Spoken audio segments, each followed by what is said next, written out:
Madame, monsieur, bonsoir. Merci de nous retrouver ce soir sur Al24 News pour votre émission Hebdo Show. J'ai le plaisir ce soir d'être accompagné, comme à l'accoutumée, de Gamal Avina. Bonsoir Gamal.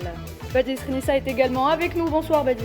Bonsoir Nouad et Sahaf Torkom à tous. Sahaf Tork Badis, Sahaf Tork également Faisal. Bonsoir Nouad, Sahaf Torkom et Saïdkoum pour ceux qui le célèbrent demain et pour les Algériens lundi prochain, Inch'Allah. Lundi, Inch'Allah. Mahdi Rzal est également avec nous. Bonsoir Mahdi. Bonsoir Nouad, bonsoir messieurs. Et Saïdkoum pour lundi, pour nous autres résidents en Algérie.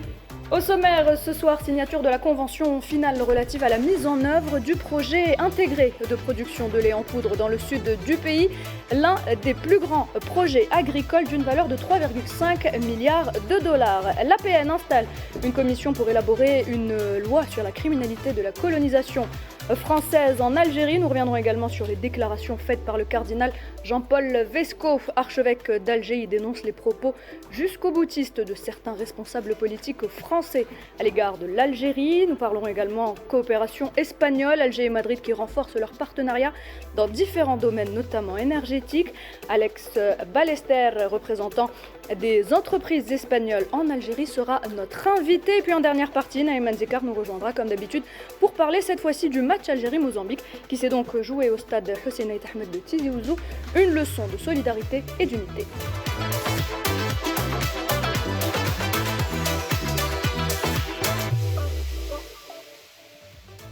Et on commence, mesdames et messieurs, avec cette information. Le président de la République, M. Abdelmadjid Tebboune, a reçu l'ancien président tanzanien, Jakaya Mrisho Kikwete, porteur d'une lettre de la présidente tanzanienne dans laquelle elle se félicite des relations excellentes unissant les deux pays. Elle réaffirme la volonté de les renforcer davantage, Badis.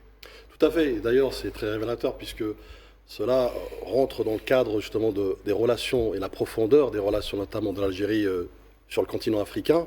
Et chose nouvelle, effectivement, qu'on peut constater aisément, c'est justement cette Algérie qui rassemble, cette Algérie qui fait consensus, effectivement, cette Algérie qui appelle de ses voeux justement à rassembler les frères africains, et qui plus est aujourd'hui avec l'Afrique de l'Est, puisque la Tanzanie justement fait partie de cette Afrique de l'Est, dans laquelle effectivement l'Algérie tend des liens, et des liens qui sont d'ailleurs historiquement profonds, à consolider aujourd'hui à travers justement le message très positif de la présidente tanzanienne, qui est teinté de beaucoup d'espoir notamment, et qu'avec l'Algérie prend à bras le corps, puisque l'Algérie effectivement s'inscrit dans un intérêt commun qui est celui du peuple africain, qui est celui d'un projet panafricaniste vertueux, inclusif et rassembleur. Surtout que l'Algérie tend, Badis, à renforcer les relations avec l'Afrique, le continent africain, surtout la partie est et sud-est.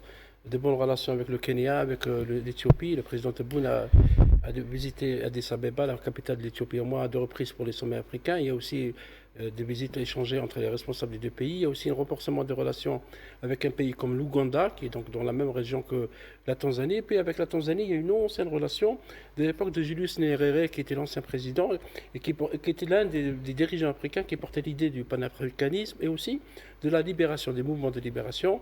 Et comme je disais Badis, renforcer les relations avec ce pays qui est situé dans une zone très importante d'Afrique et très important aussi pour le redéploiement de la diplomatie algérienne en Afrique et également pour la consolidation des relations économiques et commerciales. À retenir également, messieurs, cette semaine, la convention finale relative à la mise en œuvre du projet intégré de production de lait en poudre dans le sud du pays. Donc c'est l'un des plus grands projets agricoles d'une valeur de 3,5 milliards de dollars. La convention donc a été signée par l'Algérie et la société qatari Baladna Gamal. Oui, c'est déjà des chiffres extraordinaires dans la mesure où d'abord ça répond à une demande nationale algérienne depuis longtemps, l'histoire du lait, de la poudre de lait. Tout ça, c'est un projet intégré qui va importer 270 000 vaches.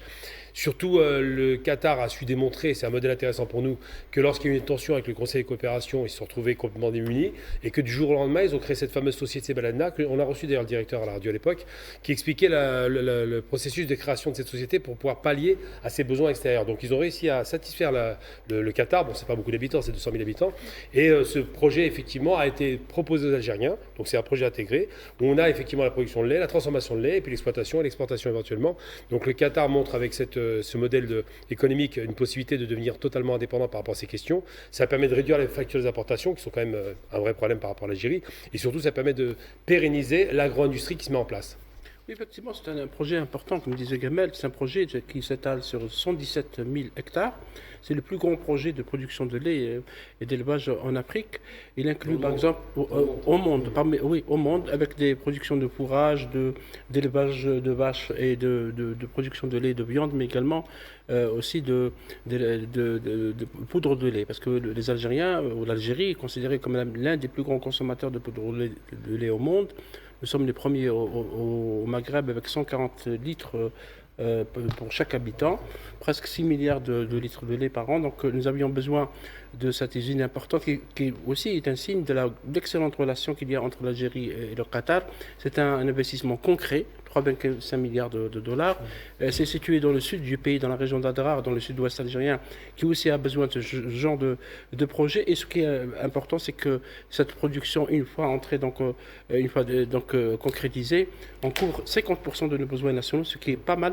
Ça réduit évidemment, ça économise de la devise pour le pays. Et Badis, c'est un projet qui permettra également de créer plusieurs postes d'emploi. Tout à fait, 5 000 pour être plus juste.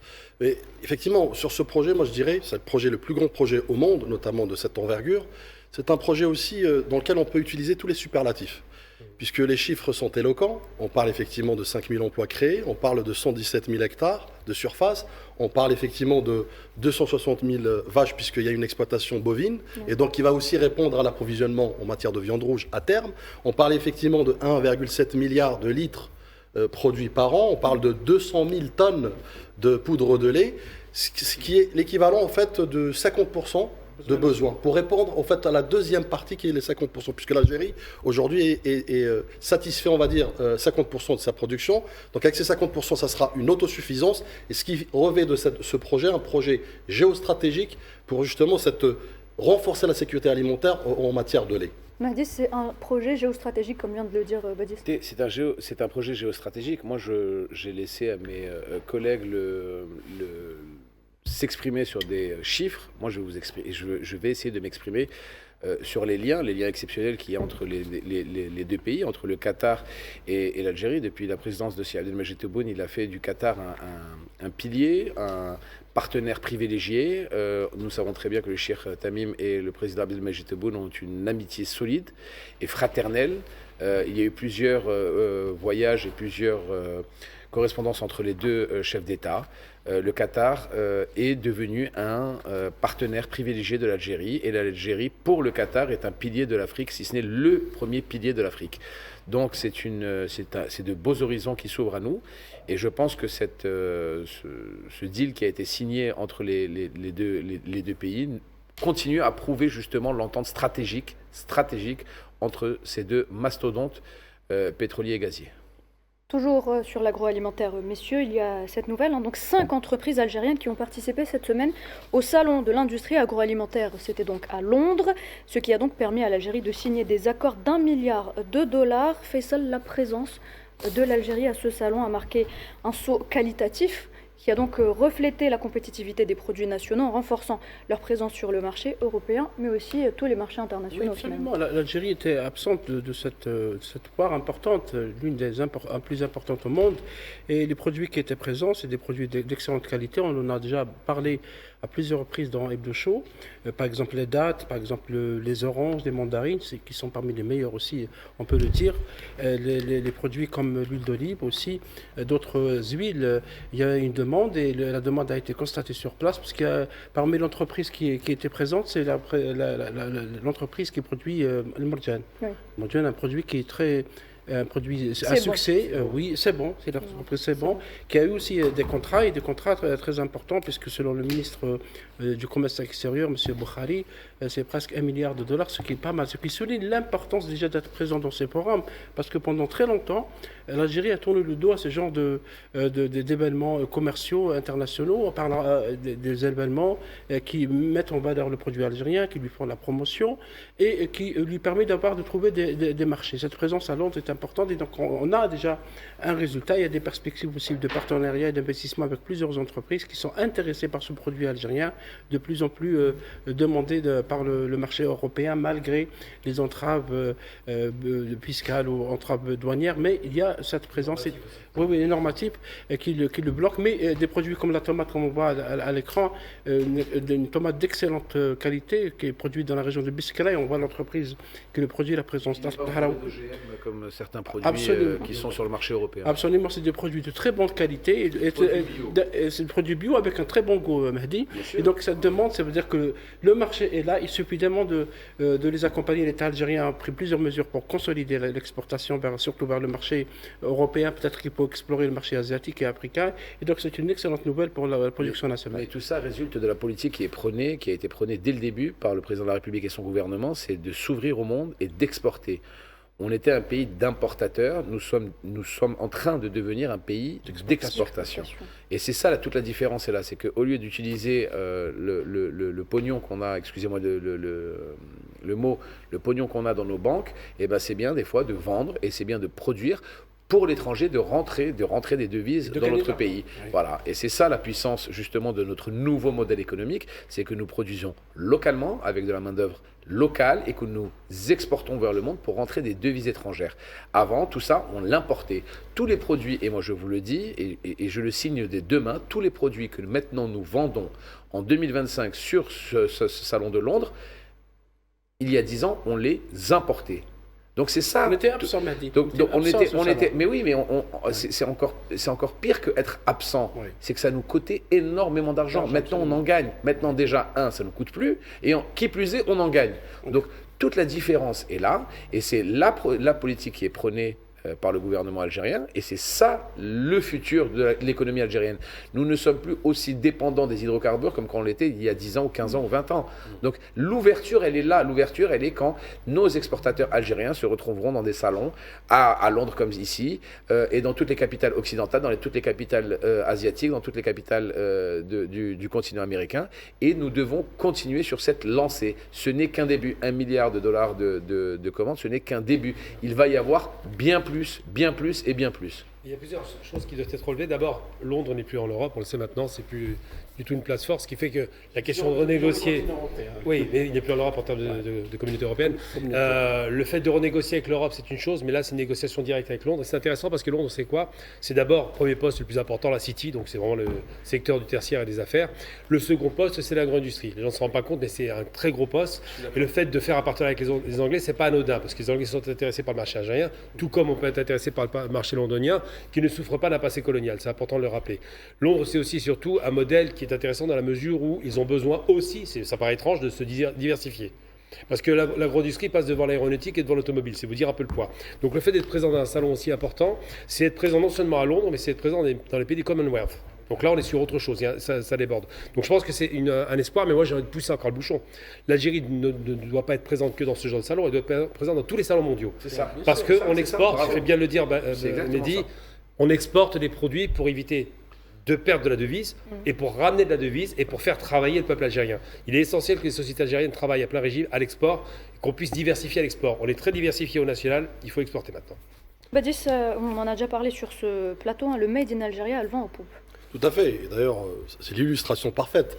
Ce qui se passe dans ce salon, effectivement, c'est un upgrade commercial, je dirais. C'est un surclassement en matière d'échanges commerciaux, que ce soit avec le pays comme l'Angleterre notamment, qui est d'ailleurs, il faut le rappeler, très important en matière de flexibilité, en matière de négociation et d'exportation. Elle ne subit pas le diktat notamment de la réglementation et qui permet à l'Algérie de mieux, en tout cas, négocier les exportations. Une Algérie, vous l'avez dit, qui est dans une tangente ultra exportatrice, puisque le produit algérien, moi j'aime le répéter à chaque fois, on a le savoir-faire, il faut le faire savoir. Et c'est pourquoi ce type de tribune internationale, notamment avec des pays anglo-saxons, qui pourraient ouvrir effectivement les pays de Commonwealth, donc à travers eux c'est un tissu, un maillage d'exportation potentielle, mais c'est aussi cette présence un gage de réussite de l'Algérie qui bouge, c'est un gage de qualité aussi du produit algérien, c'est un gage aussi de confiance, puisqu'il y a aussi de rapports de confiance. Ça a été dit tout à l'heure, en fait, le prisme de lecture, le prisme d'action, notamment en relations internationales avec l'Angleterre, est complètement à l'opposé avec certains pays en Europe. Et puis vous avez aussi cette potentialité, le potentiel de l'Algérie en matière d'attractivité, puisque vous avez dit c'est un accord de plus de 1 milliard de dollars qui est juste, on va dire, un point de départ prometteur de plusieurs accords et plusieurs aussi ouvertures, notamment en matière d'exportation et d'échange. Et puis aussi opportunité, puisque l'Algérie est terre d'opportunité, l'Algérie est terre d'attractivité, l'Algérie est terre de compétitivité, donc elle est compétitive, ça a été dit tout à l'heure, effectivement. On a une main-d'œuvre, effectivement, qui est, en matière de benchmarking, qui est ultra abordable, donc qui permet de réduire les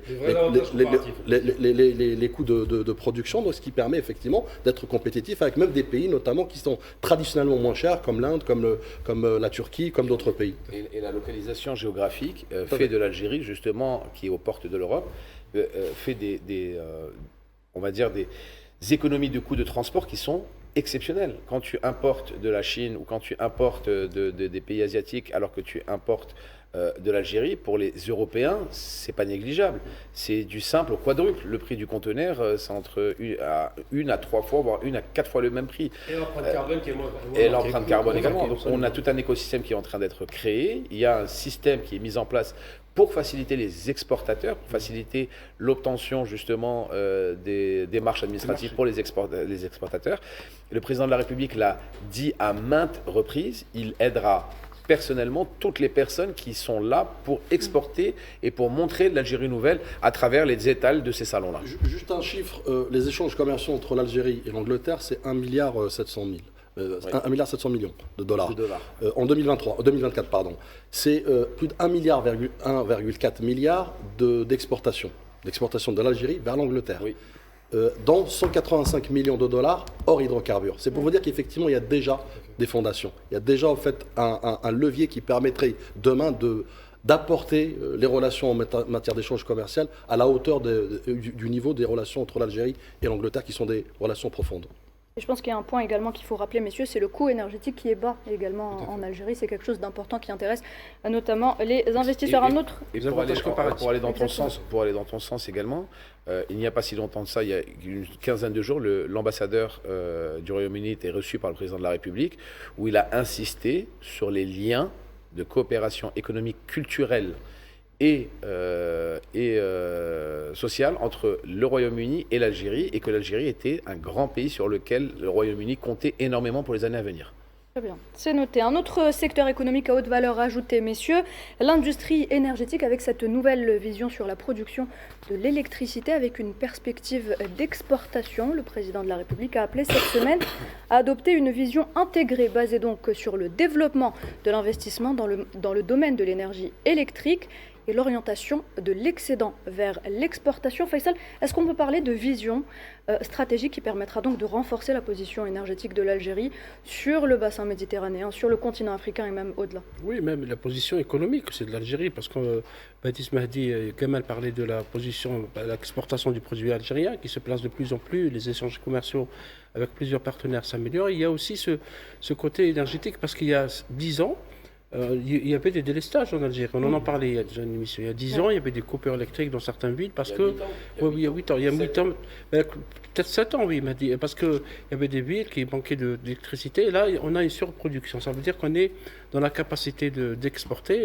La production actuelle est très importante. S'approche de 26 000 mégawatts.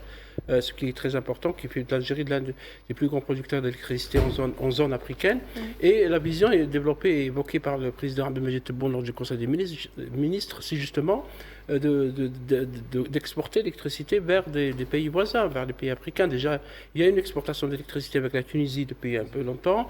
La Sonagaz a aussi a aidé la Libye pour justement pour produire de l'électricité. Les techniciens de Sonagaz si vous voulez, on remet en marche l'entreprise qui était à l'arrêt en Libye. Il y a aussi la présence de Sonagaz, qui est quand même une grande entreprise algérienne au Niger. Il y a aussi des perspectives de coopération avec la Mauritanie et d'autres pays. pays, oui. C'était un créneau qui est très important. Maintenant que la production est là, qu'il y a des centrales électriques, certaines fonctionnent à turbine à gaz, d'autres fonctionnent avec donc, des moyens un peu plus classiques. Et il y a aussi la perspective aussi de renforcer à travers cette vision, c'est une vision à long terme, ce n'est pas une vision de 2 ans, 3 ans, d'aller aussi vers des énergies renouvelables comme le solaire, puisque tout le monde considère l'Algérie comme l'un des plus grands pays au monde où il y a ce potentiel de production de l'énergie solaire et également l'énergie éolienne.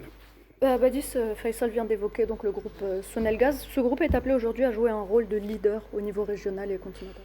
J'ai envie de vous dire, il l'est déjà, puisqu'il y a ce rôle de leadership, notamment en Afrique, ça a été évoqué, effectivement, et pas que la Libye d'ailleurs.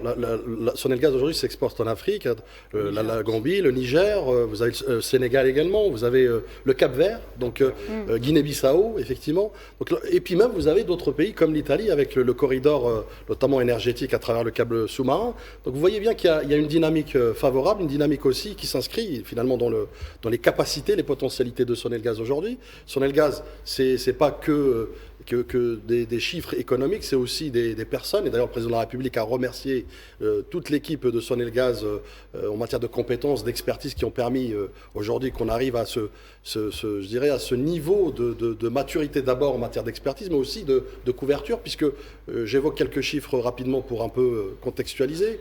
Aujourd'hui, l'Algérie, c'est plus de 99%. Je dirais, de taux d'électrification, ce qui est phénoménal, ce qui est exceptionnel par rapport à d'autres pays, notamment en Afrique. C'est le numéro 1 en Afrique. Vous savez, vous regardez une image satellite nocturne et vous voyez tout de suite la différence. Juste à ajouter que l'Afrique a 600 millions de personnes qui n'ont pas accès à l'électricité. Oui, tout à fait. C'est pourquoi je parle à l'échelle continentale, c'est vraiment phénoménal. C'est aussi un réseau de transport, notamment électrique, parce qu'il faut transporter cette électricité, notamment vers des pays lointains, et surtout, puisque l'Algérie est un pays continent, comme vous le savez, c'est plus de 33 775 km. Vous avez aussi un réseau de distribution qui est aussi stratégique que le transport de l'électricité, qui lui est plus de 383 000 km. Donc vous voyez bien qu'il y a vraiment une dynamique très importante en matière de diversification d'énergie, puisque c'est ça dont il est question, et aussi de diplomatie énergétique, puisqu'on est à l'ère de la diplomatie économique, au même titre que la diplomatie énergétique. Et l'Algérie a su démontrer qu'elle était d'abord un partenaire fiable, même en matière de crise. Il fut un temps avec le Covid, ou même parfois des brouilles diplomatiques, elle a su être toujours présente, elle a répondu présente notamment pour l'approvisionnement des autres pays, y compris l'Europe. C'est aussi, je dirais, un déploiement aujourd'hui stratégique de l'Algérie qui partage son expertise, qui partage son savoir-faire. Ça a été évoqué tout à l'heure, puisque les sources d'énergie aujourd'hui en Algérie sont différentes, sont diverses et variées. Donc ça a été évoqué effectivement, il y a des centrales photovoltaïques, il y a aussi même des centrales de parcs éoliennes, notamment dans la région d'Adrar, qui produit, c'est vrai, peut-être d'une manière encore marginale, mais qui sont appelés justement à se développer. Et ce développement va se faire effectivement à travers des partenariats, puisque nous savons que, et c'est pour ça que Sonelgaz investit beaucoup dans ce qu'on appelle les R&D, donc les recherches et développement. On a besoin d'avoir des partenariats avec des scientifiques notamment et de recherche. Ça a été évoqué avec par exemple l'Allemagne récemment pour l'hydrogène vert, pour la production d'hydrogène vert, avec l'Italie, avec même l'Autriche notamment. Donc vous voyez bien que l'Algérie est vraiment ouverte à mettre en place des potentialités énergétiques et diversifier ses sources d'énergie. Le président de la République, d'ailleurs, pendant son entrevue, notamment cyclique avec la presse algérienne, a évoqué effectivement le nucléaire. Le nucléaire, certes, qui est aujourd'hui au stade de l'atome, mais qui, le nucléaire civil, peut permettre, quand vous savez que le poids d'un stylo à bic peut générer la consommation de tout un pays. Et puis pour conclure rapidement, juste pour vous donner le défi que nous sommes en train de relever aujourd'hui à travers une vision stratégique du président de la République, c'est que, je prends juste un chiffre, 1965, la consommation de l'Algérie, c'était 2600 kWh. 2023, 15 500 kWh.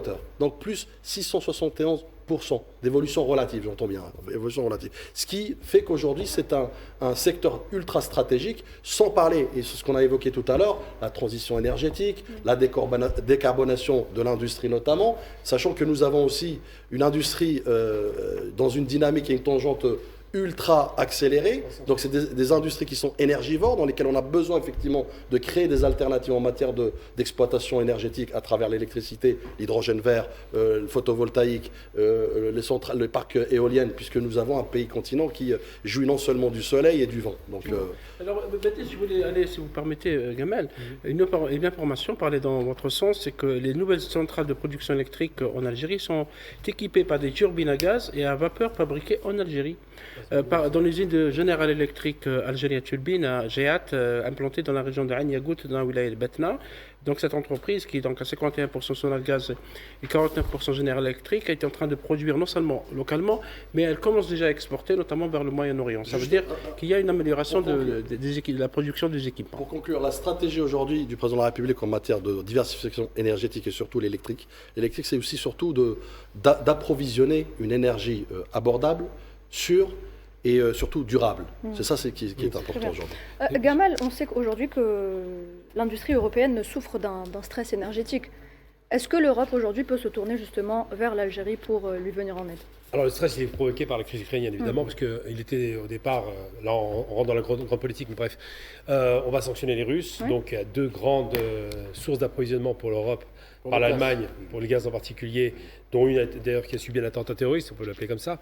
Ce qui fait que les Européens ont coupé la liaison avec les Russes, qui va revenir un jour, mais pour le moment, effectivement, il y a des tensions qui existent depuis très longtemps. Depuis 2014, il y avait déjà le risque de perte de ce marché d'alimentation. Les Allemands ont besoin d'énergie, d'une énergie abondante, effectivement, pas chère, parce que l'Allemagne et l'Italie, comme par hasard, les deux axes, sont des pays partenaires de l'Algérie. Ils ont besoin d'énergie avec un partenaire fiable.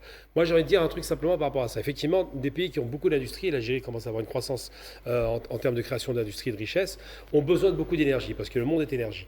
Ce qui se passe, il y a une chose qui avait été reprochée à l'Iran dans les années 80, c'est de dire que l'Iran veut se porter acquéreur de centrales nucléaires. Donc ils veulent faire du nucléaire civil. Et certains disent, mais pourquoi ils le font comme ça? C'est idiot, ils ont beaucoup d'énergie, ils ont du pétrole et du gaz. Mais c'est pas vrai. Il faut être un peu cohérent. Quand un pays produit du pétrole et du gaz, qui est une source finie, donc il se tarit au bout d'un moment, il vaut mieux mettre le paquet sur des énergies renouvelables, en l'occurrence, ou nucléaires. L'Algérie a deux petites centrales d'études du nucléaire qui existent déjà, une brésilienne et une chinoise, si je ne me trompe pas. Il vaut mieux avoir des centrales nucléaires, vaut mieux l'énergie renouvelable, mieux vaut l'énergie abondante et illimitée, plutôt que de parier sur des énergies fossiles, qui sont d'abord mal notées et qui posent problème. Dernier aspect, on a 3000 heures d'ensoleillement en Algérie par an. Ça veut dire 3000 heures qui permettent de générer beaucoup d'énergie électrique abondante et gratuite. Je pense qu'aujourd'hui, l'Algérie doit s'orienter vers cette solution parce que c'est une solution qui sera profitable à nous comme au reste de la planète. Très bien, merci messieurs. On revient dans quelques instants.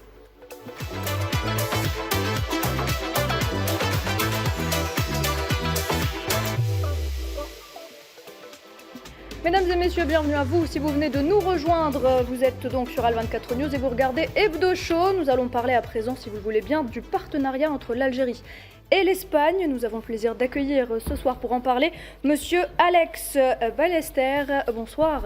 Bonsoir, comment allez-vous ? Merci d'être avec nous ce soir. Alors vous êtes consultant économique espagnol. Merci encore d'avoir accepté notre invitation. L'honneur est tout pour moi. Merci beaucoup.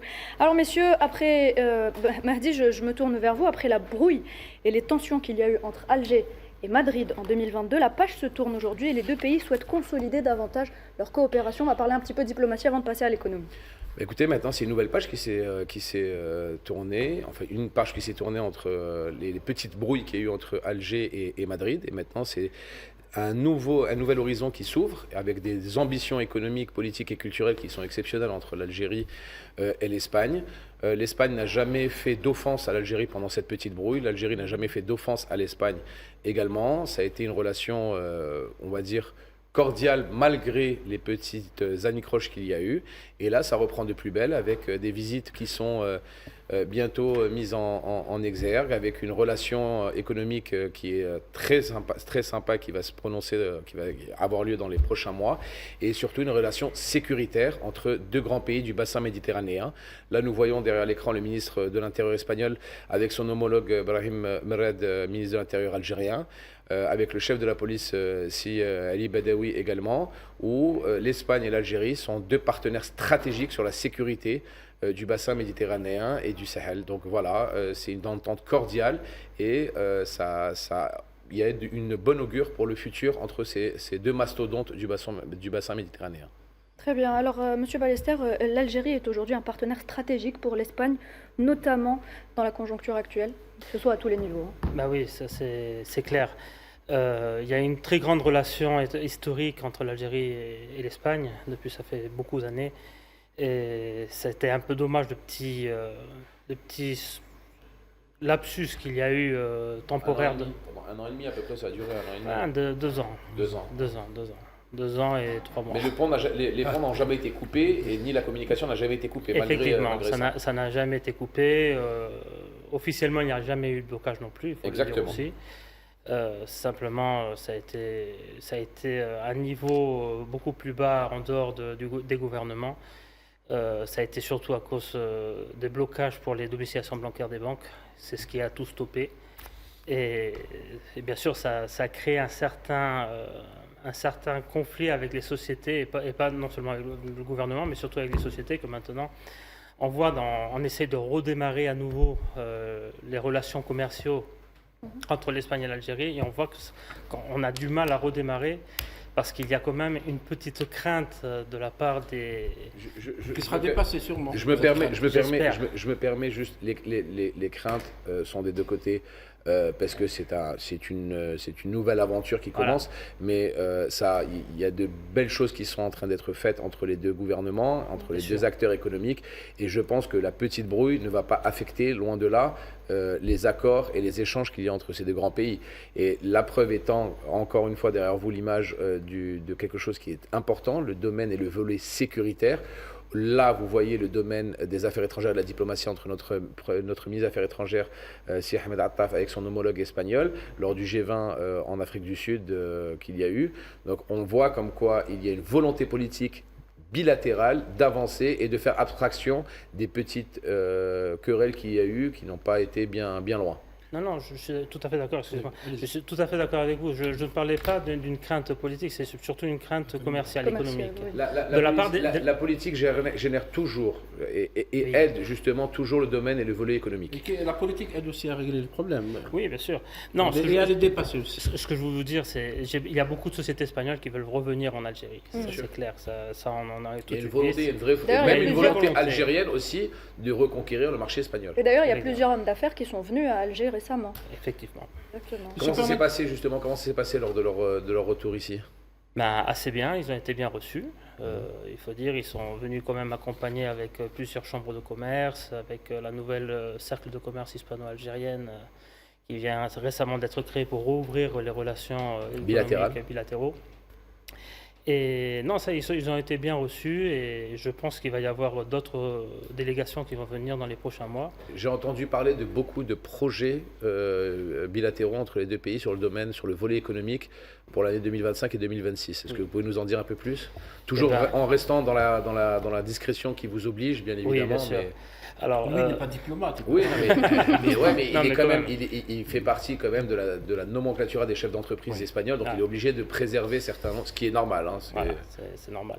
Eh bien, écoutez, oui, il y a eu une grande demande de la part aussi bien des deux côtés de partenariat pour ce qui est l'industrie, surtout dans le secteur agroalimentaire. On me sollicite beaucoup pour faire industriellement des pièces pour par exemple l'arrosage, les arrosages, parce qu'il paraît que vous allez faire, que l'Algérie va beaucoup aller sur l'agriculture un peu dans le sud, un peu plus dans le sud. Non, pas le goutte à goutte, on parle de... Vous avez déjà une très grande expérience sur le domaine de l'agriculture. Oui, voilà. Il y a aussi, je sais qu'il y a beaucoup de demandes pour les trains. On a eu beaucoup d'informations sur les beaucoup de kilomètres de rails que vous allez construire ici en Algérie. Et ça intéresse beaucoup aussi les sociétés espagnoles. Et tout ce qui est bien sûr énergétique, ils sont ouverts à tout. L'Espagne a beaucoup d'expérience dans tout ce qui est les énergies renouvelables, aussi bien renouvelables et non renouvelables. Donc ils sont ouverts à qu'il y ait un nouvel approchage entre les deux. Monsieur Ballester, pardon Faisal, je vous donne la parole dans quelques instants. Il y a un sujet qui intéresse beaucoup les Algériens et c'est celui des 1 million de moutons qui vont donc être importés. Et Monsieur Ballester, un gros quota devrait venir d'Espagne. C'est ce qui serait bien. C'est ce qui serait bien. Maintenant, j'espère que les prix espagnols soient en accord au compétitif pour le marché algérien. Une négociation. Et une négociation. Il faut savoir aussi que le million, 1 million d'agneaux, il y a plus que la quantité d'agneaux, c'est un problème de gestion. Il va y avoir un problème de gestion, je ne sais pas s'ils vont y arriver, de logistique avec les bateaux. Croyez mon président croyez-le sur parole. Quand il donne sa parole, il l'a prouvé depuis 2019, il a fait ses calculs bien avant. Sur ça, vous inquiétez pas. Quand on arrive à faire des stations de dessalement d'eau en 24 et 36 mois, 1 million d'agneaux, c'est pas très difficile à importer. Mais il faut les bateaux, c'est ce que je veux dire. Les bateaux ou par cargo. Il y a aussi les cargos. Par cargo. Moi, je pense qu'il y a une question importante. À mon sens, vous avez parlé de l'Espagne. Il y a une similitude avec l'Algérie sur la question de l'énergie renouvelable, parce que l'Espagne est un pays aussi qui est frappé par les sécheresses. Vous avez développé une expertise dans le domaine de tout ce qui était l'énergie renouvelable et surtout photovoltaïque. C'est en ça qu'il y a un intérêt. Vous êtes quand même le 5e mondial, je crois, si je ne me trompe pas. Et la question qui se pose en Algérie, c'est qu'on va travailler dans cette direction-là. Vous voyez, moi, je vois deux pays qui se ressemblent sur plein d'égard. Par exemple, 4% de croissance pour l'Algérie, 3,5% pour l'Espagne, une grosse croissance qui démarre. Il y a un rapport effectivement de confiance qui doit se réinstaller, mais elle se fera naturellement, c'est pas un souci là-dessus. Mais ce qui est important, à mon sens, c'est qu'il faudra peut-être envisager un vrai partenariat stratégique dans la mesure où il y aurait des transferts de compétences, de technologies, des partenariats qui vont dans les deux sens. Vous voyez ce que je veux dire, parce que vous apportez beaucoup de gaz. Donc ce ne serait pas inintéressant d'envisager ce genre de perspective pour dépasser effectivement ce petit froid qui n'a pas duré longtemps finalement. Ah oui, bien sûr, ça c'est le prioritaire. Moi, je suis sûr, c'est vrai qu'il y a des sociétés qui n'auront aucun problème à faire des investissements en Algérie, même avec le problème qu'il y a eu, ils ne vont pas avoir peur, ils vont venir investir. Et il y en a d'autres qui préfèrent commencer peut-être avec investir avec à côté un projet. Avoir un retour dans l'investissement assuré, pas seulement investir et voir qu'est-ce qui se passe. Comme et ça, dans l'énergie, chaque entreprise a une politique différente de gestion, c'est normal, effectivement. Bien sûr.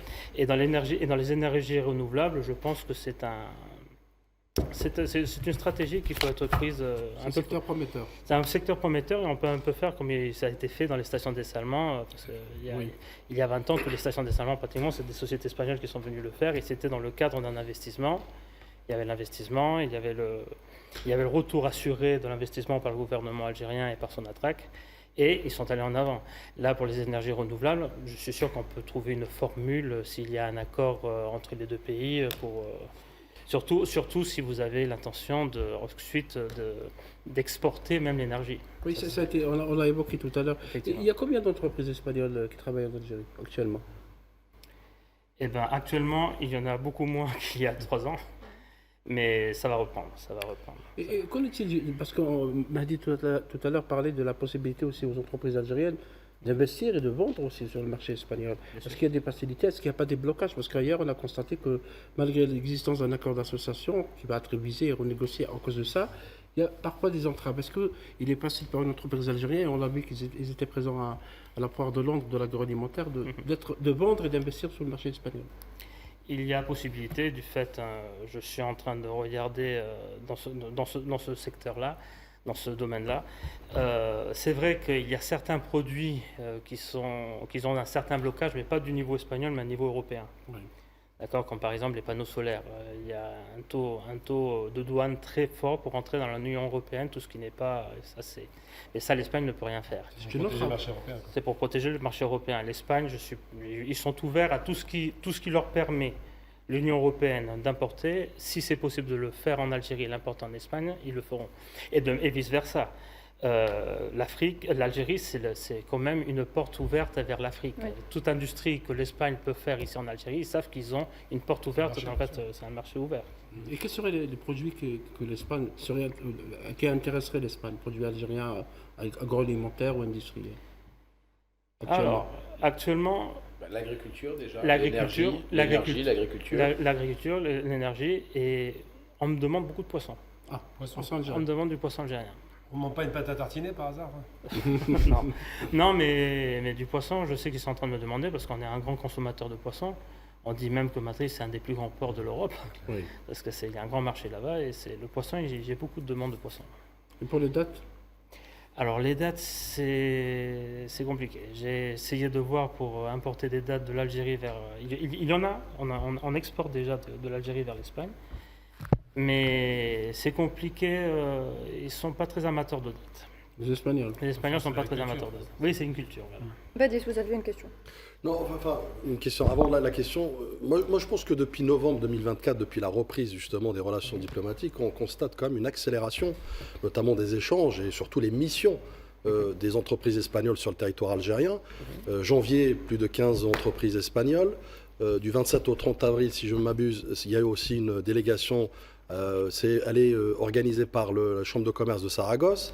Donc vous voyez bien qu'il y a une dynamique, c'est comme une espèce de rattrapage, session de rattrapage pour pouvoir permettre justement que les entreprises, que les échanges finalement se font. Peut-être avec une nouvelle configuration.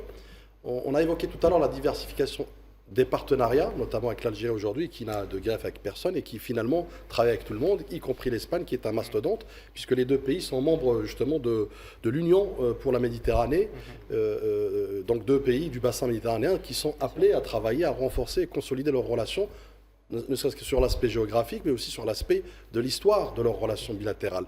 Et puis, une nouvelle configuration aussi en matière de diversification économique, puisque l'Algérie, ça ne vous a pas échappé, avec la vision du président de la République, Abdelmadjid Tebboune, qui s'inscrit dans l'exportation, dans l'échange effectivement de l'importation, mais de l'exportation aussi, puisqu'on a un produit algérien qui tend à être justement connu et reconnu à l'international. Justement, j'y viens peut-être, j'aurai à la fin une question, et c'est pourquoi je pense qu'il est fondamental, comme on l'a fait d'ailleurs tout à l'heure quand on a évoqué le Salon de Londres, qu'on gagnerait à avoir de la visibilité aussi à travers une tribune européenne qui est celle de l'Espagne, à travers des salons, à travers justement des forums, à travers des échanges aussi d'expertise, puisqu'on parle, l'Algérie aujourd'hui aspire aussi à avoir du transfert technologique et de l'expertise notamment. C'est-à-dire qu'au-delà de l'importation pure et dure, puisque effectivement l'Espagne est connue et reconnue pour la machinerie industrielle, notamment pour l'agroalimentaire, pour la santé, pour le tourisme également. Mais ce que je veux dire par là, en d'autres termes, c'est que l'Algérie aujourd'hui s'inscrit aussi dans une espèce d'échange win-win, de stratégie gagnant-gagnant, dans lequel effectivement elle peut aller chercher, développer son sourcing comme elle l'a fait pour les importations, mais surtout aussi pour promouvoir le produit Made in Algeria et avoir des tribunes à travers un portail, et quel portail majestueux qui est l'Espagne, pour pouvoir intégrer l'Europe avec justement les négociations de l'Union européenne qui permettront effectivement de faciliter, un levier facilitateur justement d'intégration du produit algérien en bonne et due forme à travers votre pays.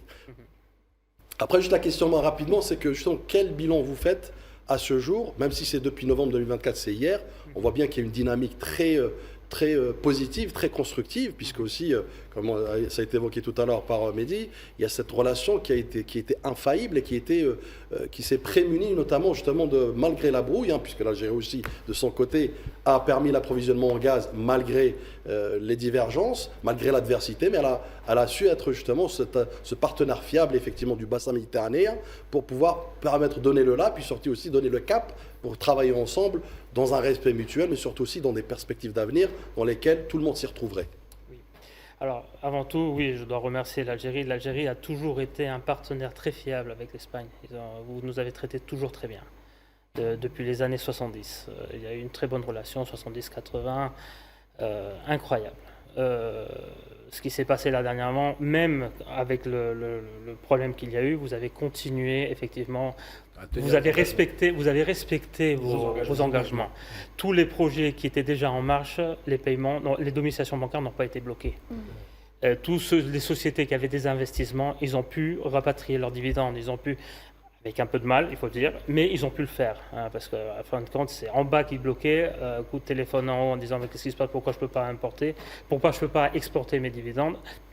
Vous avez le droit, c'est votre droit, poum, il signait, c'était fait. L'égalité la plus totale. L'égalité la plus totale. Là, vous avez été totalement correct. Et c'est pour ça que je sais qu'avec l'Espagne, maintenant, l'Espagne, alors il y en a qui ne le voient pas, il y en a qui le voient, c'est à nous, à des gens comme moi, à faire le travail de qui le voit. Que le travail a été fait. Le travail, en réalité, n'a pas été vraiment bloqué. Il faut le dire, il faut les convaincre. Alors, maintenant, notre travail à la CCIHA, les chambres de commerce, j'ai parlé la semaine dernière avec le président de la chambre de commerce d'Alicante, ils vont venir aussi. Je sais qu'ils sont en train de préparer aussi pour le mois de janvier la chambre de commerce de Madrid qui va venir aussi. Donc, ils sont en train de venir tous, ils veulent tous revenir en Algérie. C'est un rattrapage, en plus, c'est le pays le plus proche. En plus, l'Algérie est proche non seulement physiquement, parce qu'on est à côté. C'est le pays le plus proche. Historiquement, L'Espagne est le pays le plus proche de l'Algérie, pays européen. Voilà, c'est le plus proche, mais en plus, culturellement. Tout à fait. Culturellement, on a beaucoup de similitudes. Dans l'espagnol, même on dit, il y a plus de 3000 mots arabes dans l'espagnol. Il y a l'héritage andalou aussi. Voilà, l'héritage andalou, et oui, et donc c'est un héritage qu'on veut récupérer, on veut récupérer les relations, consolider la relation, et que ça soit, et qu'on relance en avant tous les projets qu'on aurait pu faire ces 2 dernières années, qui ont été coupés, qu'on veut reprendre maintenant. Alors que pensez-vous du climat d'investissement aujourd'hui en Algérie ? Comment ? Qu'est-ce que vous pensez du climat d'investissement aujourd'hui en Algérie ? Quels sont les retours que vous avez des investisseurs espagnols, notamment avec les nouvelles lois ? Alors justement, il y a beaucoup de choses qui ont été améliorées. Vous avez enlevé le 49-51 dans l'industrie. Avant vous aviez déjà l'ANDI, maintenant vous avez l'agence... Promotion d'investissement. Voilà, l'API. L'API, vous avez l'API qui continue à faire des exonérations fiscaux pour les investissements. C'est exceptionnel, ça, il faut le savoir. Alors que vous êtes très matraqué en Espagne sur le plan de vue fiscal. Toute la différence est là. C'est des blocages aussi. Oui. Et pour un investisseur espagnol venir en Algérie avec des allègements fiscaux, c'est l'Eldorado. Avec des allègements fiscaux, avec des charges énergétiques qui sont au plus bas par rapport aux charges énergétiques en Espagne, forcément c'est banco. Non, c'est la main-d'œuvre, la main-d'œuvre qualifiée. Vous avez énormément de main-d'œuvre qualifiée, 250 000 étudiants chaque année qui sortent des universités algériennes diplômés. Et même, ils sont qualifiés, ils sont on va dire, ils sont préqualifiés. Nous après, quand on vient, un Espagnol qui vient faire l'investissement ici en Algérie, il forme sur le sujet. Et on n'a aucun problème à former le personnel. C'est vrai qu'on a besoin qu'ils aient un minimum, et ça vous l'avez, un minimum de formation universitaire et formation technique. Nous, par exemple, les stations de dessalement qu'on a évoquées tout à l'heure, l'Espagne, c'est La plus grande, elle est à Barcelone, d'ailleurs. La plus grande est à Barcelone. Quasiment plus. Les Espagnols, on est très fort en dessalement par osmose inverse. On est très fort. Mais il y a 20 ans, je ne sais pas si maintenant ils ont changé ça, mais il y a 20 ans en Espagne, il n'y a pas de titre universitaire en dessalement et en eau. Nous, on a fait une section. Enfin, nous, l'Algérie, et sous l'égide du président Tebboune, a fait une branche de formation professionnelle qui est dédiée spécifiquement à ça. Pour les stations de dessalement d'eau. Là, il y en a 4 qui ont été inaugurées. Il y en a une qui va être inaugurée, celle de Bjaïa, après l'Aïd. Et après, il y en a 6 qui ont été mises en projet pour les 3 prochaines années. Sur le temps également écoulu pour la création de ces stations de dessalement d'eau, je pense que le système algéro-algérien qui a été fait que par des personnes issues de notre pays a mis une claque à tous les investisseurs européens qui nous donnaient des délais de 5 à 6 ans pour la confection. On l'a fait entre 24 et 36 mois, ce qui est exceptionnel. Reconnu par tous, reconnu par les Allemands, reconnu par les Italiens, reconnu par les Espagnols. Pourquoi un délai aussi petit pour faire des projets aussi énormes, c'est une prouesse technologique exceptionnelle de l'Algérie. Surtout, je ne veux pas de chauvin, mais j'évoquais tout à l'heure l'usine de dessalement qui se situe à Barcelone, qui est l'une des usines, pour ne pas dire la plus grande d'Europe, et qui produit 200 000 mètres cubes.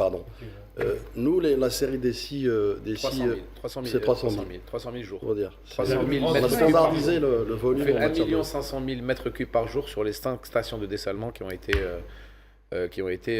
faites sur les 3 dernières années. Moi, je pense que par rapport à l'Espagne, parce que c'est quand même la 3e puissance européenne, pas l'oublier, c'est un PIB de 1600 pratiquement milliards, en pleine croissance, qui tord complètement l'idée reçue de l'Europe qui ne va pas bien, parce que l'Espagne va bien. Je pense qu'il faut être ambitieux. L'Italie également. Oui, l'Italie, ça va. En gros, c'est les 3 pays industriels qui fonctionnent le mieux, c'est l'Espagne, l'Italie, l'Allemagne a du mal, mais ça reste une grande puissance industrielle. Je pense que vous auriez à gagner effectivement non seulement à investir en Algérie. Pourquoi ? Parce qu'on a parlé d'avantages comparatifs, coût de l'énergie pas cher, surface industrielle abondante, coûts salariaux très bas et des compétences qui sont réellement actées. Donc je pense qu'il faudrait peut-être envisager ce genre de perspective dans une perspective durable. Parce que là, il y a eu un coup de froid, effectivement, ça arrive dans tous les pays, c'est pas une surprise, mais un coup de froid qui se résout en 2 ans, c'est vraiment formidable. Et en même temps, le président l'a dit, on n'était pas d'accord à temps, ça va mieux aujourd'hui. Et je pense qu'il faut relancer, parce que vous, c'est plutôt des États un peu indépendants. Il faut vraiment relancer cette dynamique pour faire en sorte que non seulement des investissements espagnols arrivent en Algérie, mais que les investisseurs algériens puissent aller en Espagne, parce que c'est pas interdit de le faire. Gamal, c'est juste pour abonder sur ce que tu dis, il y a un autre élément très important que le président de la République a mis en place pour justement rassurer. Et là, j'entends votre incertitude tout à l'heure, inquiétude par rapport aux projections. Le président justement a mis en place un plan de stabilité de stabilité économique notamment sur les prochaines 10 années. Donc c'est pour vous dire qu'effectivement, au-delà de la loi d'investissement que vous avez évoquée tout à l'heure par rapport au 49-51, qui est quand même un curseur important en matière de compétitivité et surtout d'attractivité de l'Algérie par rapport aux investisseurs, il y a aussi cette stabilité, puisque nous savons par le passé qu'effectivement... Les lois ne seront pas demain de 10 ans. Ils ne sont pas revus. Donc vous avez une stabilité qui vous permettra effectivement d'avoir des projections, puisque nous savons par le passé que beaucoup d'investisseurs étaient frileux par rapport à cette instabilité, par cette volatilité notamment en matière de loi et de réglementation. Aujourd'hui, c'est le passé. C'est du passé. Allez-y, répondez, monsieur Ballester. La stabilité juridique. Oui, ça a été réglé assez bien. Comment ça a été perçu en Espagne, justement? Cette stabilité maintenant qui est prônée sur 10 ans pour que les lois ne changent pas tous les 6 mois ou 2 ans comme les gouvernements précédents. On a encore un travail à faire, à leur apprendre ce genre d'informations. En Espagne? En Espagne, bien sûr. En Espagne, ils continuent. Et comment ça a été perçu? Comment ça a été perçu par les personnes que vous avez contactées? Ça ne peut pas être mal perçu. Mais cela se fera peut-être avec les chambres de commerce. Gamal parlait tout à l'heure de la puissance économique de l'Espagne. Avec l'Algérie et l'Espagne, il y a un traité d'amitié, vous savez. Nous avons 2 traités d'amitié. Nous avons avec l'Italie et avec l'Espagne à ce jour. Ma question, c'est par rapport au tourisme. On sait que tous les experts mondiaux, toutes les revues, tous les spécialistes classent l'Espagne parmi les 3 ou 4 premières destinations touristiques au monde. Si ce n'est pas le deuxième, parfois c'est la première. Est-ce qu'il y a des perspectives justement de coopération avec l'Algérie? Parce que l'Algérie aussi est une grande destination touristique en Méditerranée. Il y a beaucoup de touristes qui arrivent. Est-ce qu'il y a des perspectives, par exemple, d'investissement dans les hôtels, dans le secteur touristique, dans le futur, je veux dire? Pas que je le connaisse, pas pour le moment. Pour l'instant. Pas pour l'instant que je connaisse. Je sais on a essayé de bouger ces perspectives-là. Mais il y a tout. Disons qu'ils ont trop l'habitude d'aller en Tunisie. C'est vrai qu'après ce qui s'est passé en Tunisie, ça a un peu coupé, mais ça reprend un peu. Ça serait magnifique de reprendre, que l'Algérie investisse beaucoup plus dans le touristique. C'est prévu, c'est un projet de loi qui est en cours justement, avec le ministre du Tourisme, qui veut développer le tourisme à vitesse grand V. Et quand vous parlez des trains et quand vous parlez des infrastructures routières et des infrastructures de transport, quelles qu'elles soient, c'est justement pour développer le tourisme à travers un pays continent. Parce que l'Algérie est très grande. Donc pour le développer sur un plan de vue d'infrastructure de transport, ça prend du temps et ça met justement du temps. Mais il est sûr qu'avoir plus de 1600 km de côte méditerranéenne, ça offre de très très belles perspectives. Mais vous n'avez pas que ça, vous avez de tout en Algérie. Vous avez tout. Vous avez le Sahara, vous avez la mer, vous avez la montagne, vous avez la neige. Vous avez même, et pour les investissements, vous avez de la matière première. Vous avez tout en matière première. Donc il faut venir, monsieur Ballester. Il faut venir. Monsieur Ballester, il y a également le secteur de l'économie de la connaissance et des startups qui est en boom chez nous en Algérie, en important développement. Aujourd'hui, est-ce que l'Espagne est prête à accompagner l'Algérie dans ce domaine-là? Oui, certaines sociétés, oui. Certaines sociétés, lors du dernier voyage qu'il y a eu, la dernière délégation qui est venue, il y en a plus d'un qui m'ont dit, voilà, on aimerait bien venir, mais venir avec la nouvelle technologie. Pas seulement refaire ce qu'on a déjà été fait, mais on aimerait bien présenter aux sociétés algériennes le dernier cri en Europe. Venir avec le dernier cri, pas seulement ce que vous avez l'habitude de voir. Et ils veulent faire un catalogue. Il y a certaines sociétés qui m'ont dit qu'ils aimeraient bien faire un catalogue et venir le présenter ici en Algérie. Très bien. Vous parlez de touristes qui choisiraient la Tunisie, peut-être par habitude, par tradition, mais est-ce qu'il y a des possibilités de faire de la promotion de votre côté? Bon, le côté algérien, on le fait. Je sais que le ministère du tourisme le fait, l'ONAT aussi, l'organisme qui est en charge du tourisme le fait. Derrière l'Algérie qui participe au salon touristique de Croatie à Zagreb, qui est quand même un salon très important en Europe. Est-ce qu'il y a des possibilités d'attirer plus de touristes en Algérie, d'autant plus qu'il y a des lignes aériennes, qu'il y a des échanges? Le tourisme, oui. Oui, je pense que le tourisme, on pourrait faire quelque chose. Là où j'ai dit qu'on n'est pas arrivé, c'est apporter les sociétés touristiques espagnoles. D'accord, pour créer les agences. Non, pas les agences, les hôtels. Les hôtels espagnols, on n'est pas encore arrivé à les convaincre. Mais le tourisme, oui, c'est un très joli pays, c'est comme je l'ai toujours dit. Il y a Oran, prenez le cas d'Oran avec Santa Cruz. Il y a quand même un passé très long, parce qu'on parle du passé historique, avec l'Andalousie, avec une présence espagnole en Algérie, avec une culture commune. Alger, Cervantes a été à Alger. Il était dans la grotte à Alger aussi. Il était dans la grotte à Alger, il y a beaucoup. Même l'Espagne, il y a un moment, il y a eu l'Espagne a été propriétaire d'Oran Tout à à fait. l'époque. Du tourisme culturel, on peut mettre ça en place, ça, c'est facile. Oui, et ensuite, effectivement, le désert, les Espagnols adorent le désert. Maintenant, bon, il y a eu un petit problème dernièrement, je suppose que ça va les refroidir un peu. Ah oui. Mais Oui, mais bon, on revient quand même sur le fait que l'armée nationale populaire a réussi à il aider a été réglé très rapide. à aider à Rapidement, récupérer exceptionnel. De manière l'otage. organisée, quoi. Alors là, chapeau. Chapeau, ça a été 3 jours, 4 jours, je C'est pense ça. que ça a Oui. été. Non, ça a été magnifique. Ça prouve toute la sécurité qu'il y a dans ce pays. C'est un pays Et la gestion des frontières du pays, du grand pays continent qu'est l'Algérie. Moi, j'avais un ami à l'ambassade d'Espagne qui me disait que pour lui, Alger, c'était beaucoup plus sécurisé que Madrid. Ah oui, largement. En Il y a- termes de, il y a- en il y a- termes- il y a plus- il y a vous avez- plus vous de avez plus de policiers par chances, mètre vous carré. avez plus de Oui, chances, ça. vous avez plus de chances de vous faire assassiner pour des raisons touristiques, des raisons de terrorisme en Europe qu'en Algérie. Ah oui. Vous le savez. Mais je sais. Sur les 15 dernières années. Donc Ouais, ça prouve ce que ça prouve. J'avais juste une dernière question peut-être pour moi. Elle est plutôt de l'ordre organique technique. L'Espagne, je reviens à l'Espagne et sa configuration politique, à savoir c'est des découpages par province. Est-ce que vous pensez qu'effectivement en matière de collaboration, on serait peut-être pas à chaque fois, on devrait corréler en fonction des besoins et des propositions par province? Puisque je prends l'exemple de l'Andalousie, dans lequel c'est une région que j'affectionne beaucoup, dans laquelle je suis habitué. On voit bien qu'effectivement, il y a cette exploitation agricole en matière d'oliviers, en matière de production d'huile d'olive.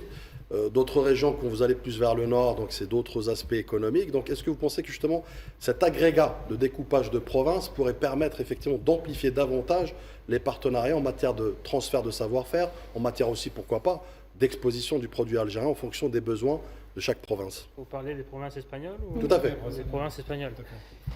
Ben écoutez, l'Espagne, elle est divisée par des communautés autonomes. Ils sont autonomes, ils ont chacun le pouvoir de décider comment ils gèrent leur investissement, surtout dans le thème industriel. Ça, oui, on pourrait le découper comme ça.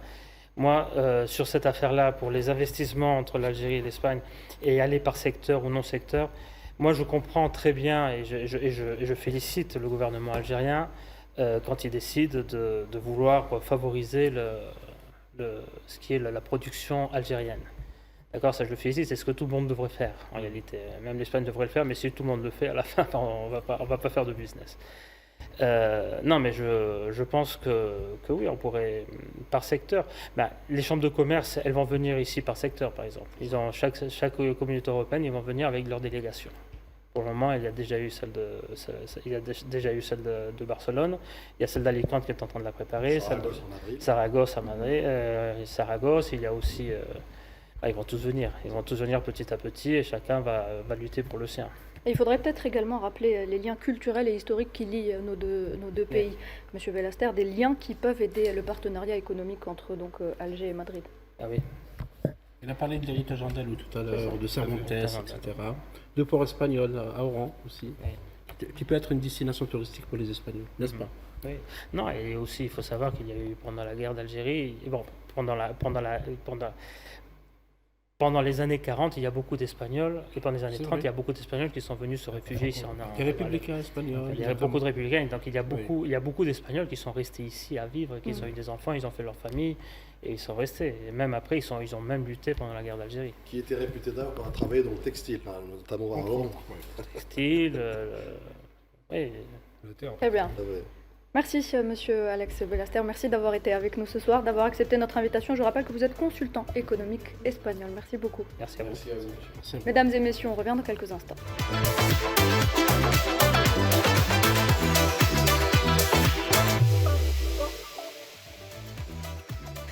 Hebdo Show revient pour une troisième partie, mesdames et messieurs. On enchaîne donc cette fois-ci sur l'APN qui installe une commission pour élaborer une loi sur la criminalité de la colonisation française en Algérie. Faisal. Oui, absolument. Il faut juste rappeler que cette loi, il y avait déjà un projet en 2010. Et à 2 ou 3 reprises, il y avait des propositions, mais à chaque fois, on trouvait des subterfuges, on trouvait des excuses. La dernière fois, c'était Abdelaziz Ziari qui était président de l'APN, Assemblée populaire nationale, chambre basse du Parlement, qui avait annulé la proposition faite par plusieurs députés. D'ailleurs, M. Brahim Bourali, qui est l'actuel président de l'APN, a fait appel justement à certains anciens députés, comme on le voit à l'image, qui ont participé à l'élaboration du premier projet. Et il leur a fait appel pour justement élaborer ce texte. Et quel sera le rôle de cette commission, Faisal ? Cette commission est d'élaborer ce projet de loi criminalisant la colonisation, parce que la loi sera basée sur ce qui existe dans le monde, parce que la colonisation est criminalisée déjà par le droit international. Il s'agit de rattraper une injustice historique, il s'agit de préciser aussi certains crimes de type génocidaire. Vous savez que les crimes génocidaires sont des crimes parfois continus, comme les disparitions forcées. C'était le cas de plusieurs Algériens, des milliers d'Algériens disparus dans les années 50 par les paras-français, et on ne les a jamais retrouvés à ce jour. C'est un crime continu du vu du droit international.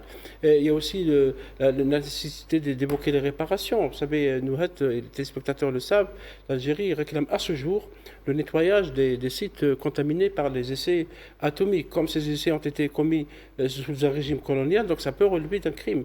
Et donc cette loi va préciser tout ça, parce que souvent la partie française qui nous évoque la repentance, alors que les Algériens ne demandent pas de la repentance. La repentance, c'est un terme religieux chrétien.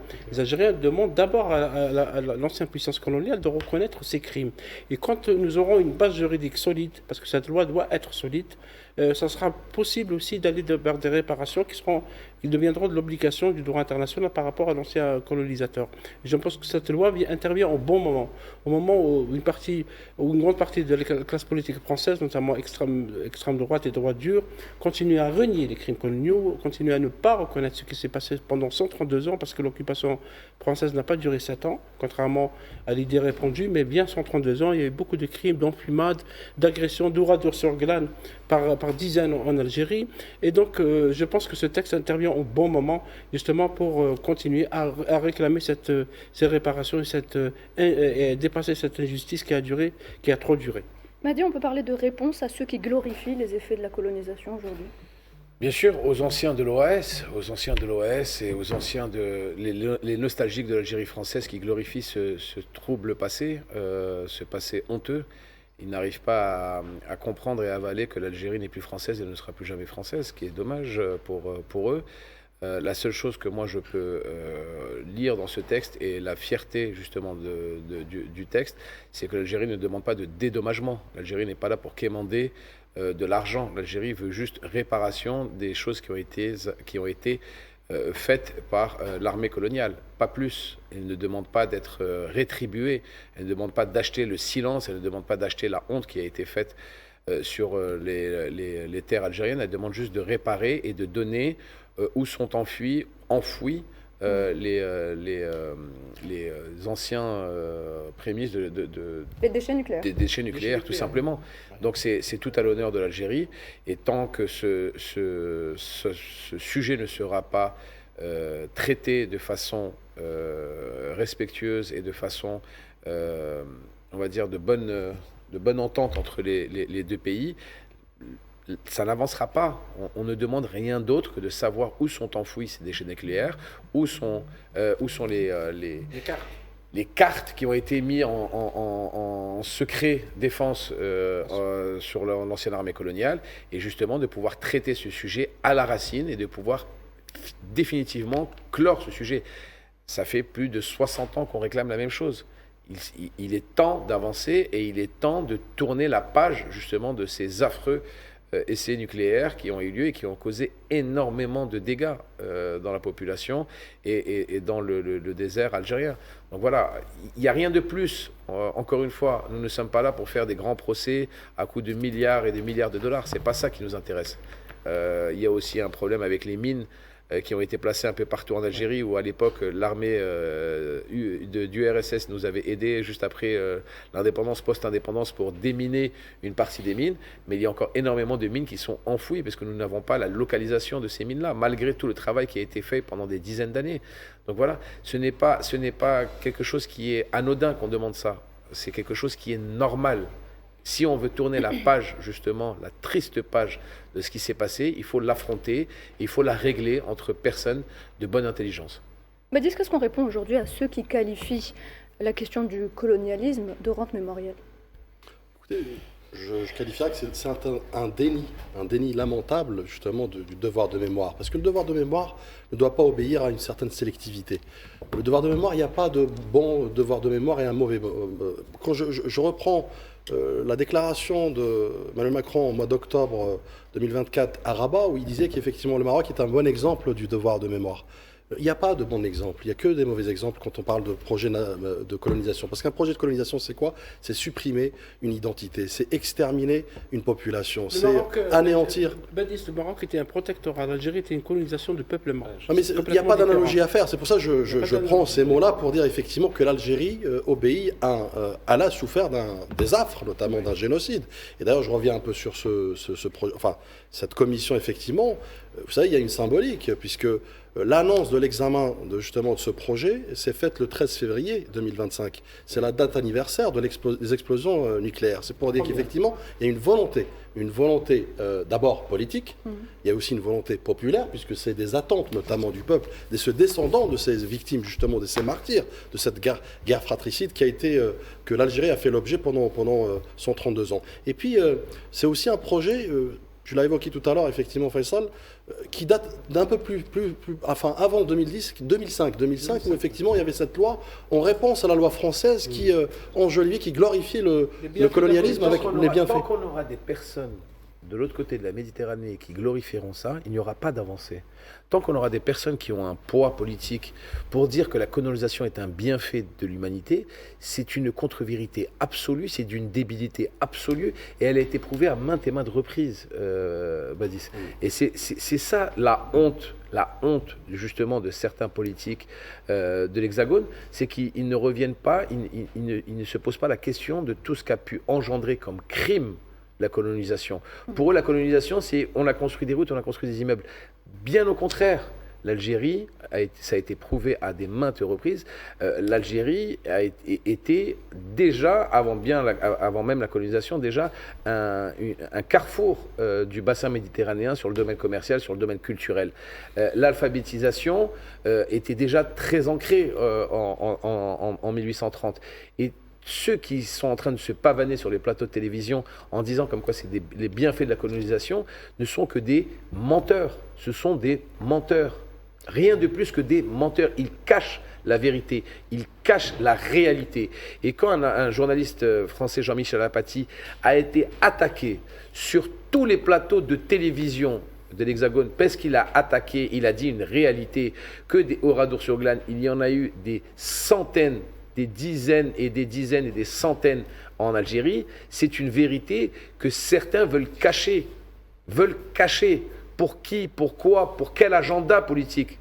C'est quel agenda politique qui les mène à mentir sur l'histoire même qui a été documentée. Le documentaire de Cécile de Claire Billet, a bien prouvé justement ce qu'a causé, la colonisation, l'armée coloniale, parce que je fais la différence, ce qu'a causé l'armée coloniale.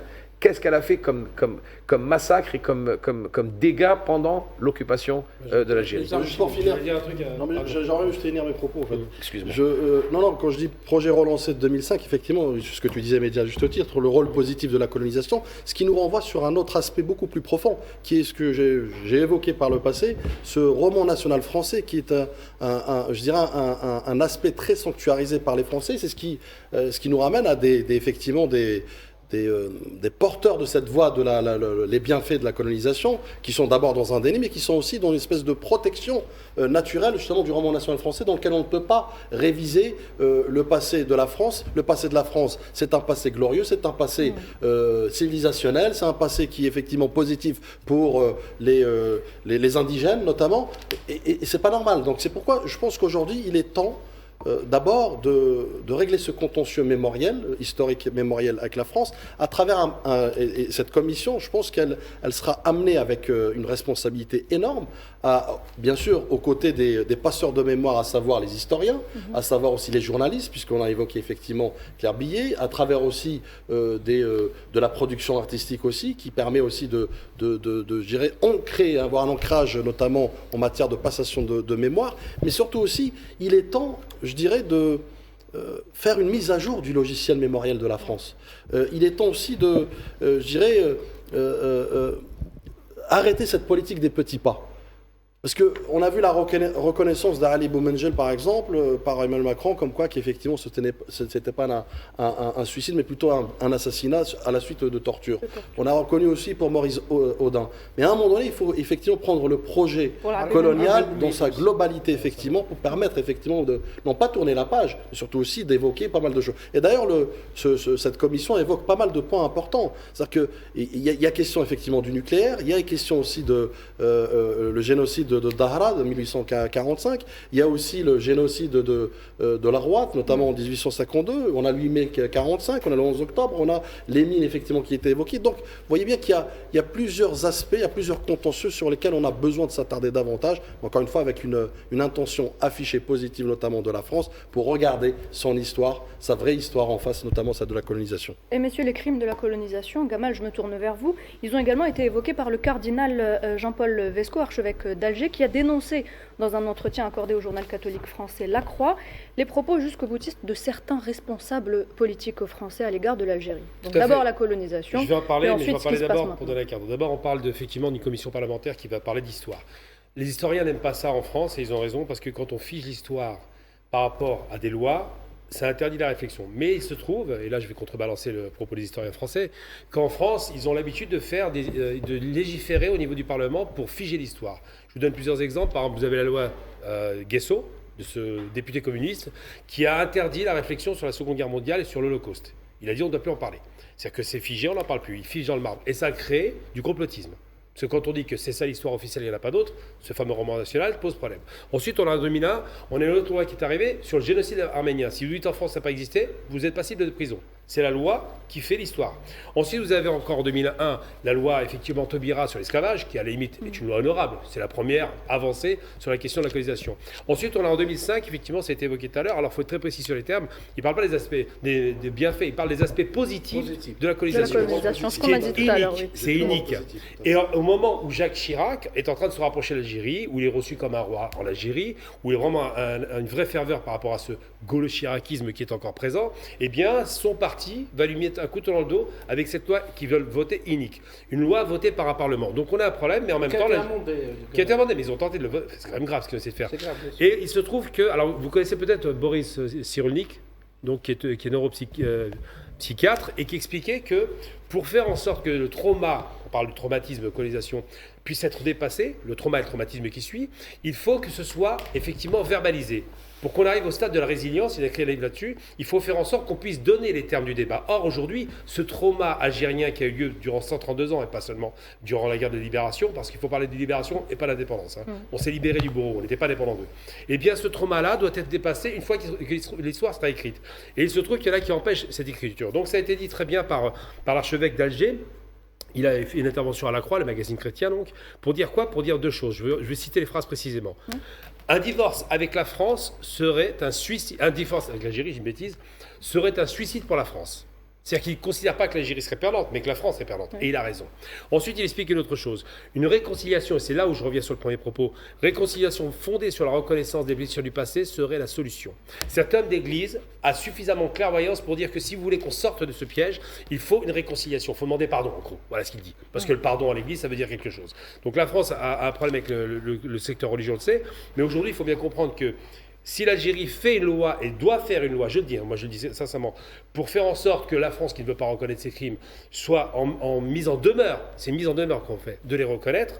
Si le Parlement algérien vote cette loi pour dire, bon écoutez, il y a ça, ça et ça qui a été commis, maintenant vous devez peut-être enfin envisager d'abord d'écrire l'histoire, de reconnaître ses crimes, parce qu'ils ne le reconnaissent même pas, et de demander pardon, à ce moment-là on pourra faire l'avancée. Il se trouve que le pays en face n'est pas prêt à cela, parce qu'il y a effectivement des freins violents, les anciens de l'OAS, les anciens FAF, des Français de l'Algérie française, les anciens colons, les anciens criminels qui ont assassiné par milliers des Algériens, et les Oradour-sur-Glane, on a vu ça en Russie. Il y en avait à peu près une centaine par mois. En Algérie, c'est pareil. Pendant 132 ans, c'était des Oradour-sur-Glane. Ça les dérange parce qu'ils ont sacralisé cet aspect-là, parce qu'on l'associe au nazisme, mais c'est logique, c'est bien la SS qui faisait ça, et ils se disent, on n'est pas lié à ça. Mais le problème, c'est que la colonisation nazie s'est inspirée du colonialisme français. Faisal, alors pardon, je pose juste une question à Faisal. Faisal, on sait que le cardinal Vesco ne s'exprime que rarement. Oui. Et cette fois, voilà, très rarement. Et il s'est dit, je cite, il s'est dit « très touché à titre personnel en tant que franco-algérien ».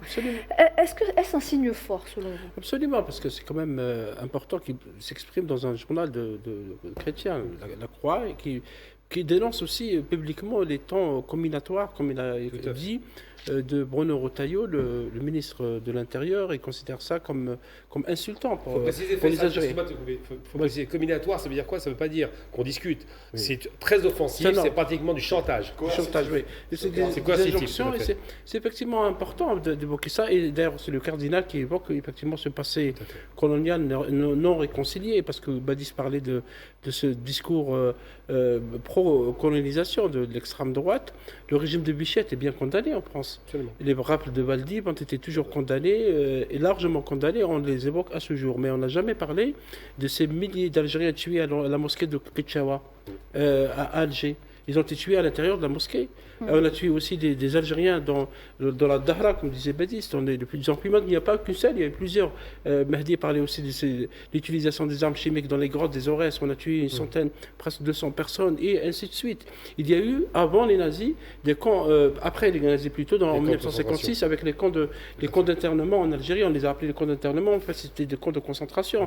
Dénoncés par Rocard, avec ça, à Rocard, parce qu'il y avait le rapport Rocard, mais depuis, on n'en a plus jamais parlé. Ça veut dire qu'il y a eu énormément de crimes de la France en Algérie. Il y en a d'autres, bien sûr. L'utilisation des armes chimiques, biologiques. Il y a eu les dépossessions, il y a eu les vols des biens culturels. Il y a à ce jour qui n'ont jamais été restitués. L'Algérie n'a pas cessé, selon la convention de l'UNESCO de 1972, pour réclamer donc sa restitution. Ça n'a pas été fait, etc., etc. Il n'y a pas eu de réparation. Et Mahdi l'a bien expliqué, l'Algérie n'est pas... Parce qu'à chaque fois qu'on évoque cette question, on nous dit, oui, ils sont en train de vouloir demander de l'argent. Les Algériens n'ont pas demandé de l'argent. Ils ont demandé d'abord qu'il y ait une reconnaissance, et à ce jour, il n'y a pas de reconnaissance. On a parlé de l'assassinat de Maurice Audin, de Ali Boumedjel, parce qu'il faut rappeler qu'Ali Boumedjel, c'est un avocat qui a été jeté du 6e étage par les paras français. On a parlé de Macky Sall en suicide, il y a eu Habib El-Mehdi et d'autres. Et donc tous ces crimes n'ont jamais... Quand on les évoque, l'extrême droite, l'OAS elle-même qui a fait exploser des bombes, qui a tué des Algériens et des civils d'hommes, Mouloud Firaoun, Ben Akloun, etc. On nous dit, non, vous voulez qu'on vous donne de l'argent, vous voulez de la reprendre, tout ça, etc. Et c'est pour ça que cette loi, à mon avis, contrairement, bien sûr, les historiens n'aiment pas, comme vous le dites, Kamel, épuiser l'histoire, mais il y a eu des lois qui interdit tous les débats sur la Shoah, parce qu'il faut le dire clairement, en France, vous ne pouvez pas critiquer la Shoah. Si vous le faites, vous êtes débarqué des antennes. Sacraliser, de l'importance de la loi sur criminalisant la colonisation en Algérie. Badis, je voudrais à présent qu'on parle du chantage côté français, côté extrême droite, si vous le voulez bien. Est-ce que vous pensez que cette extrême droite tente aujourd'hui de déstabiliser l'Algérie en soutenant des mouvements terroristes, des mouvements séparatistes? Tout à fait. Cela s'inscrit dans un projet beaucoup plus sibyllin et surtout pernicieux contre l'Algérie. Et d'ailleurs, il n'y a qu'à voir cette secte que j'ai qualifiée de secte, puisqu'ils ont une idéologie, ils ont un dogme qui est celui de justement décrédibiliser l'Algérie, mais surtout aussi déconstruire notamment son image, alors qu'elle fait consensus à la fois, et on l'a vu d'ailleurs avec plusieurs pays. Donc, mais c'est surtout, moi ce que j'en veux, c'est plutôt cette droite qui est devenue une droite extrême, parfois même ce centre qui est devenu un centre extrême, parce qu'on est tout simplement dans la compromission. Il faut revenir un peu à la configuration politique aujourd'hui de la France. Il y a un naufrage politique qui fait qu'aujourd'hui, un gouvernement n'obéit pas à une vision, mais plutôt au fait un tropisme pro-extrémiste pour pouvoir se maintenir à flot, pour pouvoir maintenir ce gouvernement, on va dire, effectif et surtout actif. Et c'est ce qui fait qu'effectivement aujourd'hui l'Algérie, et pourquoi je parle de secte anti-Algérie, d'une addiction contre l'Algérie, c'est parce que aussi on est dans une espèce de course à la présidentielle, dans une campagne présidentielle qui ne dit pas son nom, avec des candidats, des ministres candidats, avec aussi des chefs de partis politiques candidats, et qui font de l'Algérie une espèce de leitmotiv, une espèce de aussi programme, eux qui sont en manque d'inspiration, et c'est vendeur, j'ai envie de vous dire. Mais en revanche, vendeur effectivement peut-être à l'électorat des 12 millions de l'extrême droite, mais pas vendeur au niveau des Français dans leur globalité. Et d'ailleurs, vous avez évoqué le cas du cardinal, c'est pour prouver effectivement aussi que l'Algérie n'a pas que des ennemis en France. c'est une minorité, effectivement, qui essaye de faire des gesticulations, notamment pour pouvoir... amplifié par certains médias mainstream. Tout à fait, tout à fait. Et c'est pourquoi, aujourd'hui, on arrive à cette surenchère belliciste, d'ailleurs, qui a été condamnée, effectivement, en filigrane par le cardinal, puisqu'il évoque, effectivement, cette dichotomie entre, effectivement, les relations, l'histoire des relations entre l'Algérie et la France, et ces porte-étendards, notamment de conspirateurs, ces porte-étendards, notamment de la division au sein même de la France, puisque, permettez-moi aussi d'évoquer au passage notre diaspora, notre communauté nationale établie à l'étranger, qui se retrouve justement stigmatisée, qui se retrouve la cible notamment de ces frustrés des relations entre l'Algérie et la France. Qu'on le veuille ou non, l'Algérie et la France ont une relation profonde, un présent, mais surtout un avenir qu'on pourrait construire ensemble, mais en tout cas sans cette secte anti-Algérie. Monsieur le Président a été très fin, Monsieur le Président de la République, Abdelmajid Tebboune, a été très fin et très pertinent sur la question quand elle a été abordée. Il a bien il a bien séparé les anciens de l'OAS qui avaient des velléités de négationnisme et de vérité sur ce qui s'est passé, et les autres qui sont mal informés. D'accord ? Il y a une histoire qui doit être racontée par des historiens. Il y a une histoire qui doit être racontée par des gens qui sont au courant de la véritable histoire, et pas comme elle est mentionnée sur certains médias mainstream. Quand on entend parler certains médias, on a l'impression que tous les puits de pétrole, de gaz, toutes les routes et tous les immeubles et bâtiments qui sont en Algérie en 2025 ont été laissés par l'ancien colon. C'est d'une absurdité et d'une contre-vérité absolue. Absolue. Il faut savoir que l'Algérien, il n'y avait que 7 à 8% des Algériens qui avaient le droit à aller à l'école pendant l'Empire, pendant la colonie, pendant la durée des 132 ans de colonie. Il faut savoir que les Algériens n'avaient pas le droit à avoir des fonctions importantes. Il faut savoir que les Algériens étaient mis de côté, étaient mis dans des quartiers de côté. Code de l'indigénat. Exactement, que l'Algérien n'avait pas de droits, l'Algérien n'avait que des devoirs. Donc, fausser à ce point l'histoire de l'Algérie et de la guerre de colonisation est une velléité je ne sais pas comment, de révisionnisme, de négationnisme de l'histoire réelle. Et toute la dureté du travail des historiens est là. C'est que des gens de qualité comme Benjamin Stora, comme bien d'autres, il y en a beaucoup, hein. Voilà, comme bien d'autres, se livrent bataille face à des mastodontes de fake news et de médias mainstream qui veulent avoir qu'un côté glorieux de l'armée coloniale. Et toute la dangerosité est là. Faisal, je reviens vers vous. On va revenir un petit peu sur l'actualité. L'année dernière, un réseau de trafic d'armes au profit du MAC a été démantelé. Vous vous souvenez certainement de cette information. Il y a également cet ex-terroriste du groupe terroriste Daesh qui avait été approché par Paris. On a d'ailleurs vu un documentaire qui était donc passé sur Al24 News. Est-ce que vous pensez que Paris protège aujourd'hui les réseaux terroristes ? Clairement, parce que le groupe MAC est classé par l'Algérie, par l'État algérien comme un groupe terroriste. Parce que c'est un mouvement qui appelle à la division du pays et qui porte atteinte à l'unité nationale. Entre parenthèses, l'atteinte à l'unité nationale dans le droit français, c'est 30 ans d'emprisonnement. Et donc, effectivement, on avait évoqué Al24 News et la chaîne nationale. On a diffusé ce documentaire, donc on voit les images de ce jeune homme qui s'appelle Mohamed Aïssaoui et qui a été approché. Il a rapporté des preuves aux autorités algériennes par la DGSE, qui est le service, le service extérieur français, pour créer une cellule terroriste en Algérie. Et on lui a même précisé les quartiers populaires d'Alger, certains quartiers populaires, pour les créer. Ça veut dire qu'il y avait une volonté de nuire. Et rappelez-vous, l'Algérie a rappelé l'ambassadeur parce qu'il y avait suffisamment de preuves tangibles par rapport à ça. Et quand la question a été posée au Jean-Noël Barrot, qui est le ministre des Affaires étrangères, apparemment en France, il n'y a pas que lui, parce qu'il y a Rotaillot qui fait aussi de la politique extérieure uniquement avec l'Algérie. Il a essayé de botter en touche. Mais le fait est là. Il y a entre l'Algérie et la France des conventions judiciaires, des conventions d'entraide judiciaire qui obligent l'État français à extrader des personnes qui font l'objet de commissions rogatoires ou de demandes d'extradition. Plus de 30 commissions rogatoires ont été envoyées par l'Algérie à la France pour plusieurs affaires, pas uniquement pour cette affaire.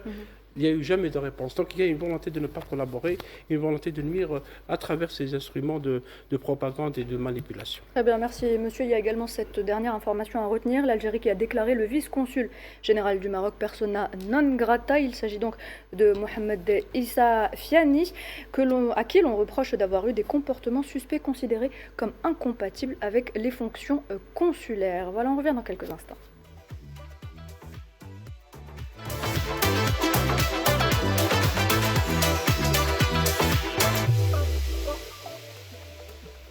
Bienvenue à vous, mesdames et messieurs, pour cette dernière partie d'Hebdo Show. Et pour cette dernière partie, Nariman Zekar nous a rejoint autour de la table. Bonsoir, Nariman. Bonsoir, Nouhed. Bonsoir, tout le monde. Et on va parler de la projection à Alger du long métrage Zerout Youssef, l'un des héros de la guerre de libération nationale. Alors oui, tout d'abord, il faut savoir que la projection de ce film à cette période précise n'est pas fortuite, Nouhed, car le mois de mars est aussi appelé le mois des martyrs. C'est un mois qui revêt une forte symbolique dans l'histoire de la guerre de libération nationale, dans la mesure où l'on compte pas moins d'une centaine de martyrs tombés au champ d'honneur durant ce mois de 56 à 62. L'occasion est donc parfaite pour se remémorer justement les valeurs et les principes de ces grands révolutionnaires arrachés à la vie, le fusil à la main. Ils ont pour nom l'Arbi Ben Mhidi, Mustafa Ben Boulaïd, colonel Amirouche, Sil Houas, Ali Mendjili, Ali Mellah, Mohamed Lamouri et tant d'autres. Bien sûr, c'est justement pour ça que le film Zerout Youssef a été projeté mardi soir à l'Opéra d'Alger Boualem Bessaïh en présence du ministre des Moudjahidines et des ayants droit Laïdar Biga et du président de l'Assemblée populaire nationale Brahim Bourali. Alors, petit synopsis, le film réalisé par Mounes Khammar et coproduit par le ministère des Moudjahidines et des ayants droit retrace donc la vie et le combat de Zerout Youssef, architecte des attaques du 20 août 55, et c'est une œuvre aussi qui traduit par là même l'importance accordée par le président de la République Abdelmajid Tebboune à la mémoire nationale. Ce qui est intéressant, c'est que ce tournage, il a été effectué dans plusieurs régions de l'Est de l'Algérie, donc dans les wilayas de Constantine, de Mila, de Skikda et aussi Alger, avec une musique qui a été signée par le grand Safi Boutella. Donc, outre la vie du shahid Zerout Youssef, le film dépeint également l'héroïsme de ses compagnons de lutte, notamment Al-Makhdar Ben Tobal, Ali Kafi, Ammar Ben Aouda et bien sûr Didouche Mourad. C'est donc une œuvre historique qui reconstitue les événements ayant marqué la lutte armée dans l'Est algérien, une région qui était particulièrement active durant la guerre de libération nationale. D'ailleurs, Faisal, la projection de ce film, c'est aussi une occasion de renforcer la conscience de l'histoire de l'Algérie et de ses héros, n'est-ce pas? Absolument. Adel Amos, qui est un excellent comédien, il joue le rôle donc, de Zerout Youssef. Effectivement, l'Algérie a décidé depuis un certain temps de consacrer des films à ses héros. Il y en a plusieurs, il y a aussi des femmes. Héroïne. Il y avait le film sur Mustafa Ben Boulaïd d'Ahmed Rachdi, il y a eu le film de Lotfi, aussi d'Ahmed Rachdi, et il y a Ahmed Zabana aussi le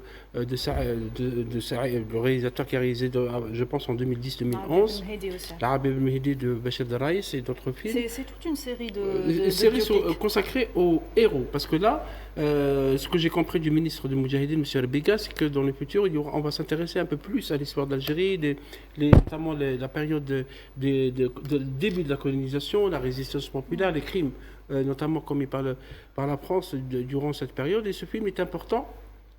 Je pense que c'est parmi les films les plus lents de l'histoire du cinéma, ce qu'on peut appeler cinéma historique, c'est 2 heures et demie.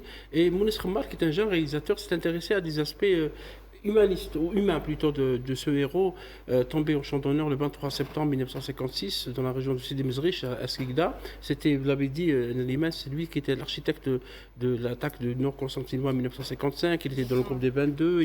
C'était vraiment un gros héros qui a beaucoup contribué à cette histoire. Et c'est bien parce que pour les nouvelles générations, c'est bien de montrer ces héros sous cette forme fictionnelle parce que ça les rapproche un peu du public.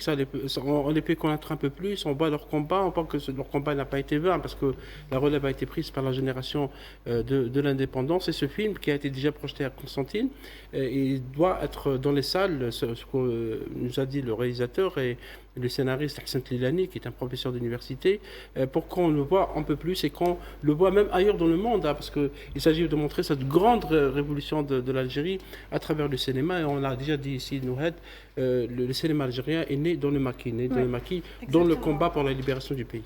Mais Gamal, je me tourne vers vous. Ce genre de biopics sont très importants parce qu'ils permettent aussi de raconter ces histoires qu'il ne faut pas qu'on oublie et qui permettent de préserver la mémoire nationale. Tout à fait, moi je suis très fan de cinéma. On voit la façon, par exemple, dont la Seconde Guerre mondiale a été gagnée par les Américains, dans le cinéma, pas dans les faits. Dans les faits, c'est les Russes. Là, c'est pareil, pour la guerre d'Algérie, c'est vrai qu'on a un problème parce qu'on ne se rend même pas compte, d'ailleurs, ça avait été dit par Stora très justement, qu'avec l'affaire de Paty qui expliquait qu'effectivement, il y a eu des massacres en cascade qui évoquaient beaucoup Horacio Slogan, eh bien, on se rend compte qu'il y a une histoire d'Algérie qui existait avant la guerre d'Algérie. C'est-à-dire qu'avant la guerre, on avait déjà, à l'entrée des Français et des Féroges, 1 million de morts qui sont constatés. Un tiers de la population.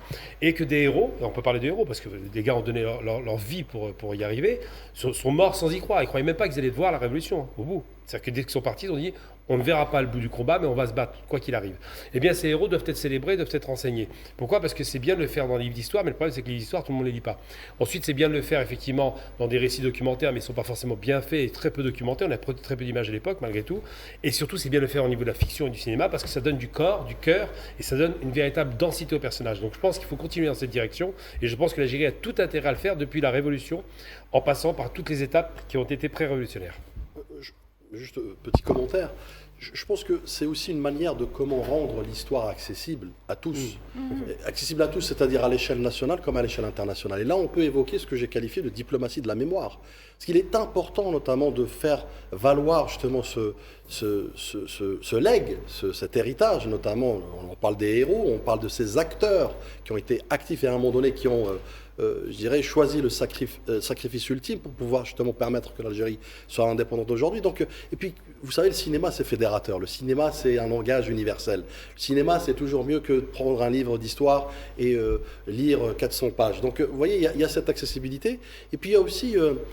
cela relève aussi de l'importance du cinéma révolutionnaire notamment, puisque ça a été évoqué effectivement, que ce soit pendant la Révolution ou post-Révolution, la bataille d'Alger et d'autres films, qui ont permis effectivement de rendre audible le travail, la révolution d'abord glorieuse de l'Algérie, mais surtout aussi de démontrer comment ça a été cette révolution, qu'elle n'a pas été vaine, mais surtout qu'elle n'a pas été sans payer un lourd tribut. Et je pense que des films comme cela méritent d'être encouragés. Et c'est Faisal ce qu'il disait effectivement dans les perspectives, c'est des investissements. Quand je dis investissement, c'est dans le sens financier, des investissements aussi de capital humain, puisqu'on a de l'expertise, on a des compétences, on a de la production, on a des scénaristes, on a de l'histoire, on a une profondeur. Donc ça mérite justement d'être mieux encouragé et je pense que c'est aussi les assises du cinéma qui ont apporté ce type de vision.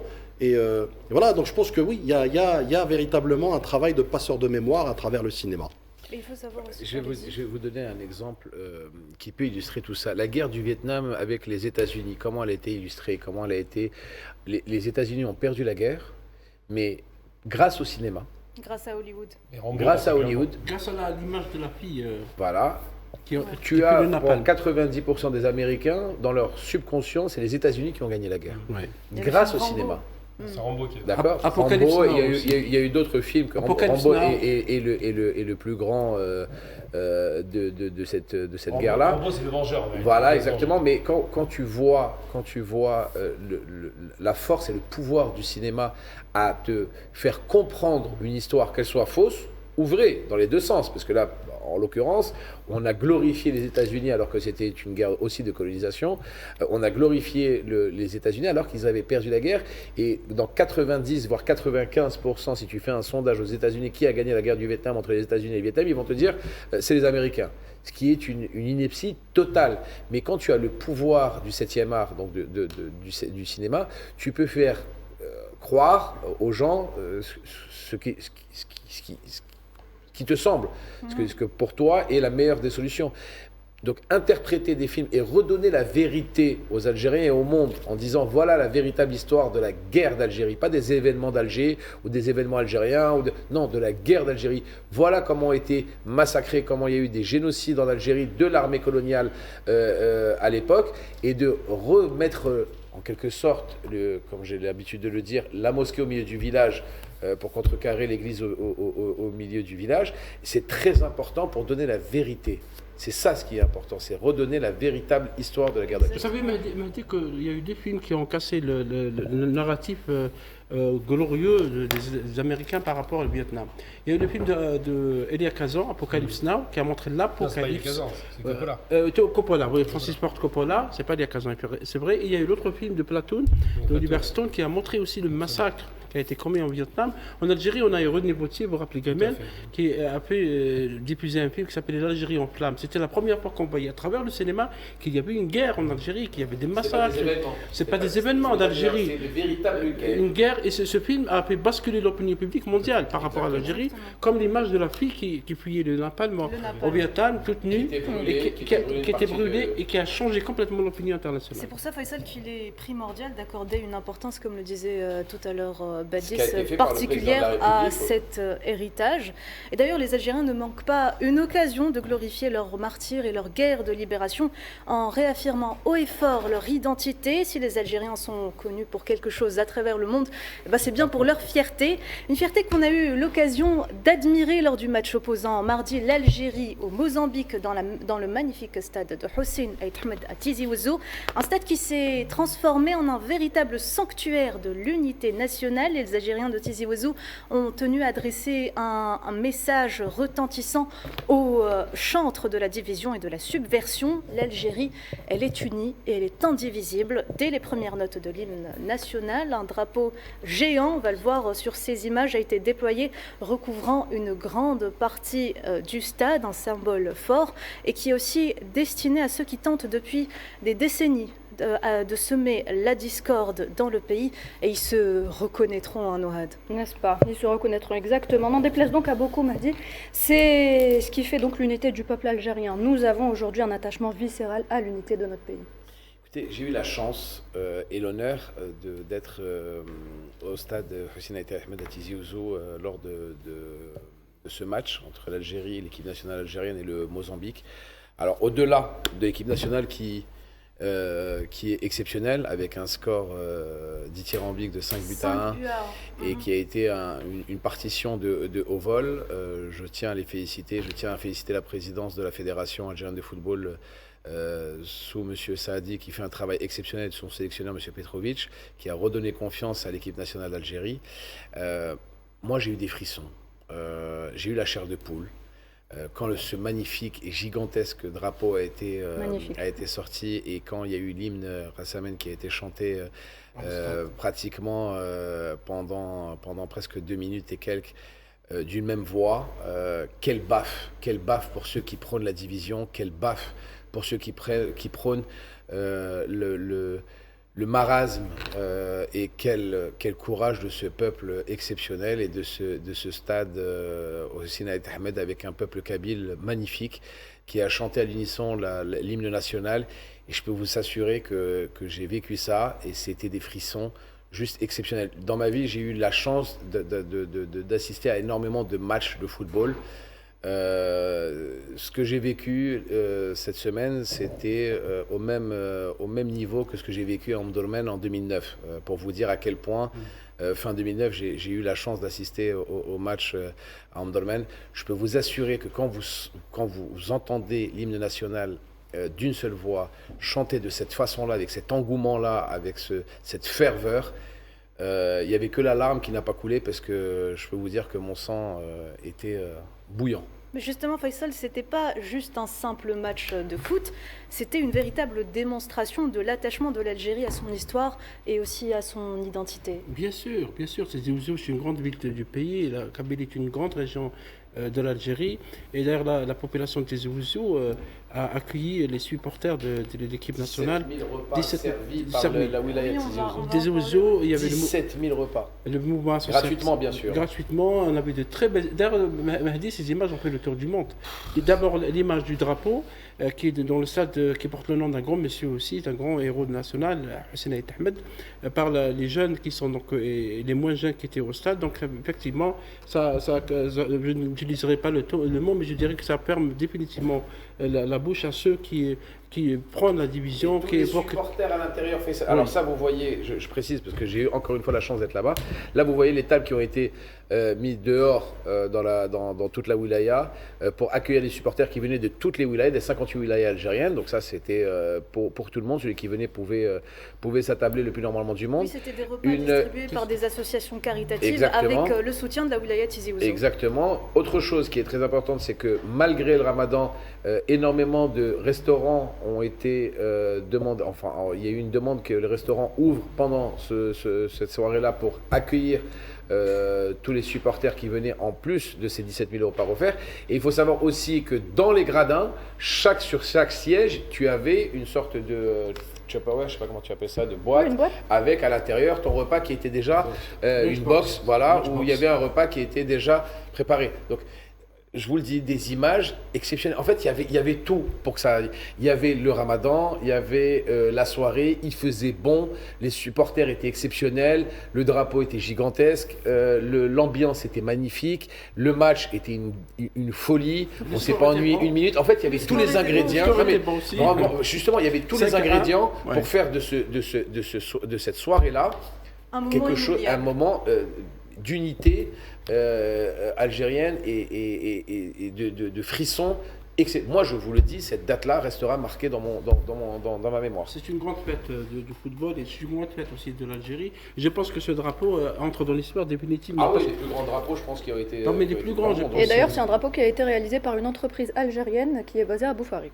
Voilà, franchement, chapeau bas, vraiment, vraiment bravo à eux.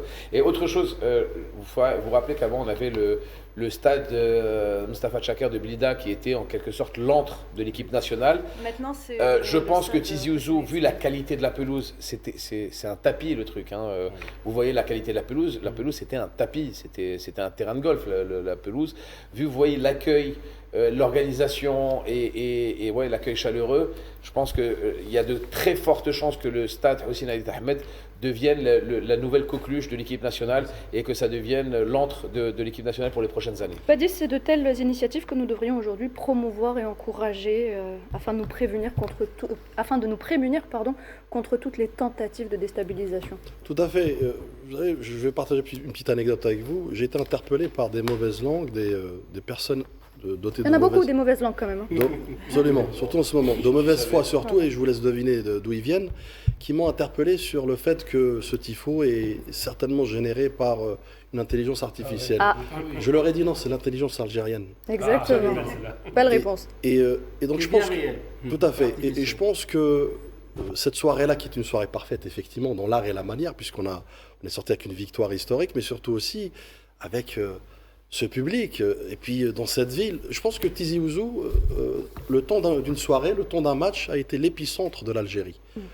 A été aussi le reflet de ce que c'est l'Algérie qu'on aime, de ce que c'est l'Algérie avec sa diversité, l'Algérie avec son multiculturalisme, avec sa civilisation, avec son histoire, mais qui converge toujours vers les fondamentaux, à savoir quoi ? À savoir les fondations saines d'un État-nation qu'on doit protéger individuellement. Et je pense que là, on a l'illustration de cette Algérie qu'on aime. Et puis surtout aussi, Tizi Ouzou a été aussi le temps d'une soirée, un moment de communion, un moment de symbiose, un moment de fusion, un moment aussi de partage, de solidarité, d'entraide. Vous avez évoqué effectivement les 17 000 repas offert, c'est pour dire qu'effectivement, c'est plus qu'un repas qu'on partage, c'est cette Algérie qu'on aime qu'on partage. Il fallait voir aussi l'accueil des gens locaux là-bas quand on venait. Tu peux avoir un matricule 16, un matricule 39 de Ouedsouf ou 31 de Oran ou 23 c'est exceptionnel comment les gens te recevaient. Preuve que le régionalisme, ça n'existe pas finalement. Mais pas, tu ne le sens pas une seule seconde, un centième de seconde. Il fallait voir comment tu as été reçu, où il te guidait, il te disait, et pourtant qu'on a fait Ramadan, non, marhaba, viens, arwah, minna. Et moi je ne parle pas kabyle. De toute façon, Mehdi, le foot ça rapproche. Le foot, ça rapproche, mais non, c'est l'Algérie qui rapproche. Ouais. C'est pas le football qui rapproche. C'est le côté algérien, c'est le sang vert, comme moi j'ai l'habitude de l'appeler, qui nous a rapprochés. Et je vous le dis, cette soirée, ouais, elle restera gravée dans les annales. Et ceux qui plaident pour la division, notamment... ils ont passé une mauvaise nuit cette nuit. Ils peuvent continuer à prêcher dans le désert, ils peuvent parler où ils veulent. Les Algériens à Tizi Ouzou ont montré, et ils ont répondu définitivement à ce discours de haine, ce discours de... Oui, Gamal. Moi, sincèrement, je ne suis pas du tout étonné, parce que ce qui est étonnant, c'est de penser le contraire. En vérité, j'ai vu quoi? On voit des drapeaux algériens partout, on dirait d'immenses drapeaux. On voit des drapeaux palestiniens, et je tiens à rendre hommage au peuple de Palestine qui souffre le martyre actuellement, avec une barbarie sans nom. Je rappelle qu'ils ont assassiné 1000 Palestiniens en 10 minutes. Le rythme de barbarie là. Et nos frères de Tizi Ouzou, en l'occurrence, c'est juste à côté de chez moi, ont montré effectivement l'attachement à la nation. L'Algérie est une indivisible. Ceux qui ont voulu la diviser étaient en France, ils n'étaient pas en Algérie. Et ils sont minoritaires et ils sont en très grosse difficulté parce qu'aujourd'hui, le peuple est réconcilié dans tous les coins de l'Algérie, du nord au sud, d'est en ouest, et tant mieux. Mais je ne suis pas surpris de ça, c'était attendu. En Kabylie, en règle générale, ils sont intègres. Quand ils y vont à fond, ils l'ont prouvé pendant la Révolution. Très bien, merci. Un dernier mot, Badis. Bon, écoutez, encore une fois, c'est cette unité qui fait la force de l'Algérie. C'est cette fraternité qui fait aussi la puissance de l'Algérie. C'est ces fondations saines qui sont, encore une fois, sur des piliers équivalents, à savoir son arabité, son islamité, son amazirité. C'est ça, la maison Algérie. C'est ça, la maison Algérie. Et on rappelle une fois de plus que l'Algérie, on l'aime. L'Algérie appartient à tous les Algériens, d'où qu'ils soient, partout où ils se trouvent, partout dans le monde. L'Algérie appartient à tous les Algériens. Je pense que le message est passé, mesdames et messieurs. Très bonne soirée, à bientôt.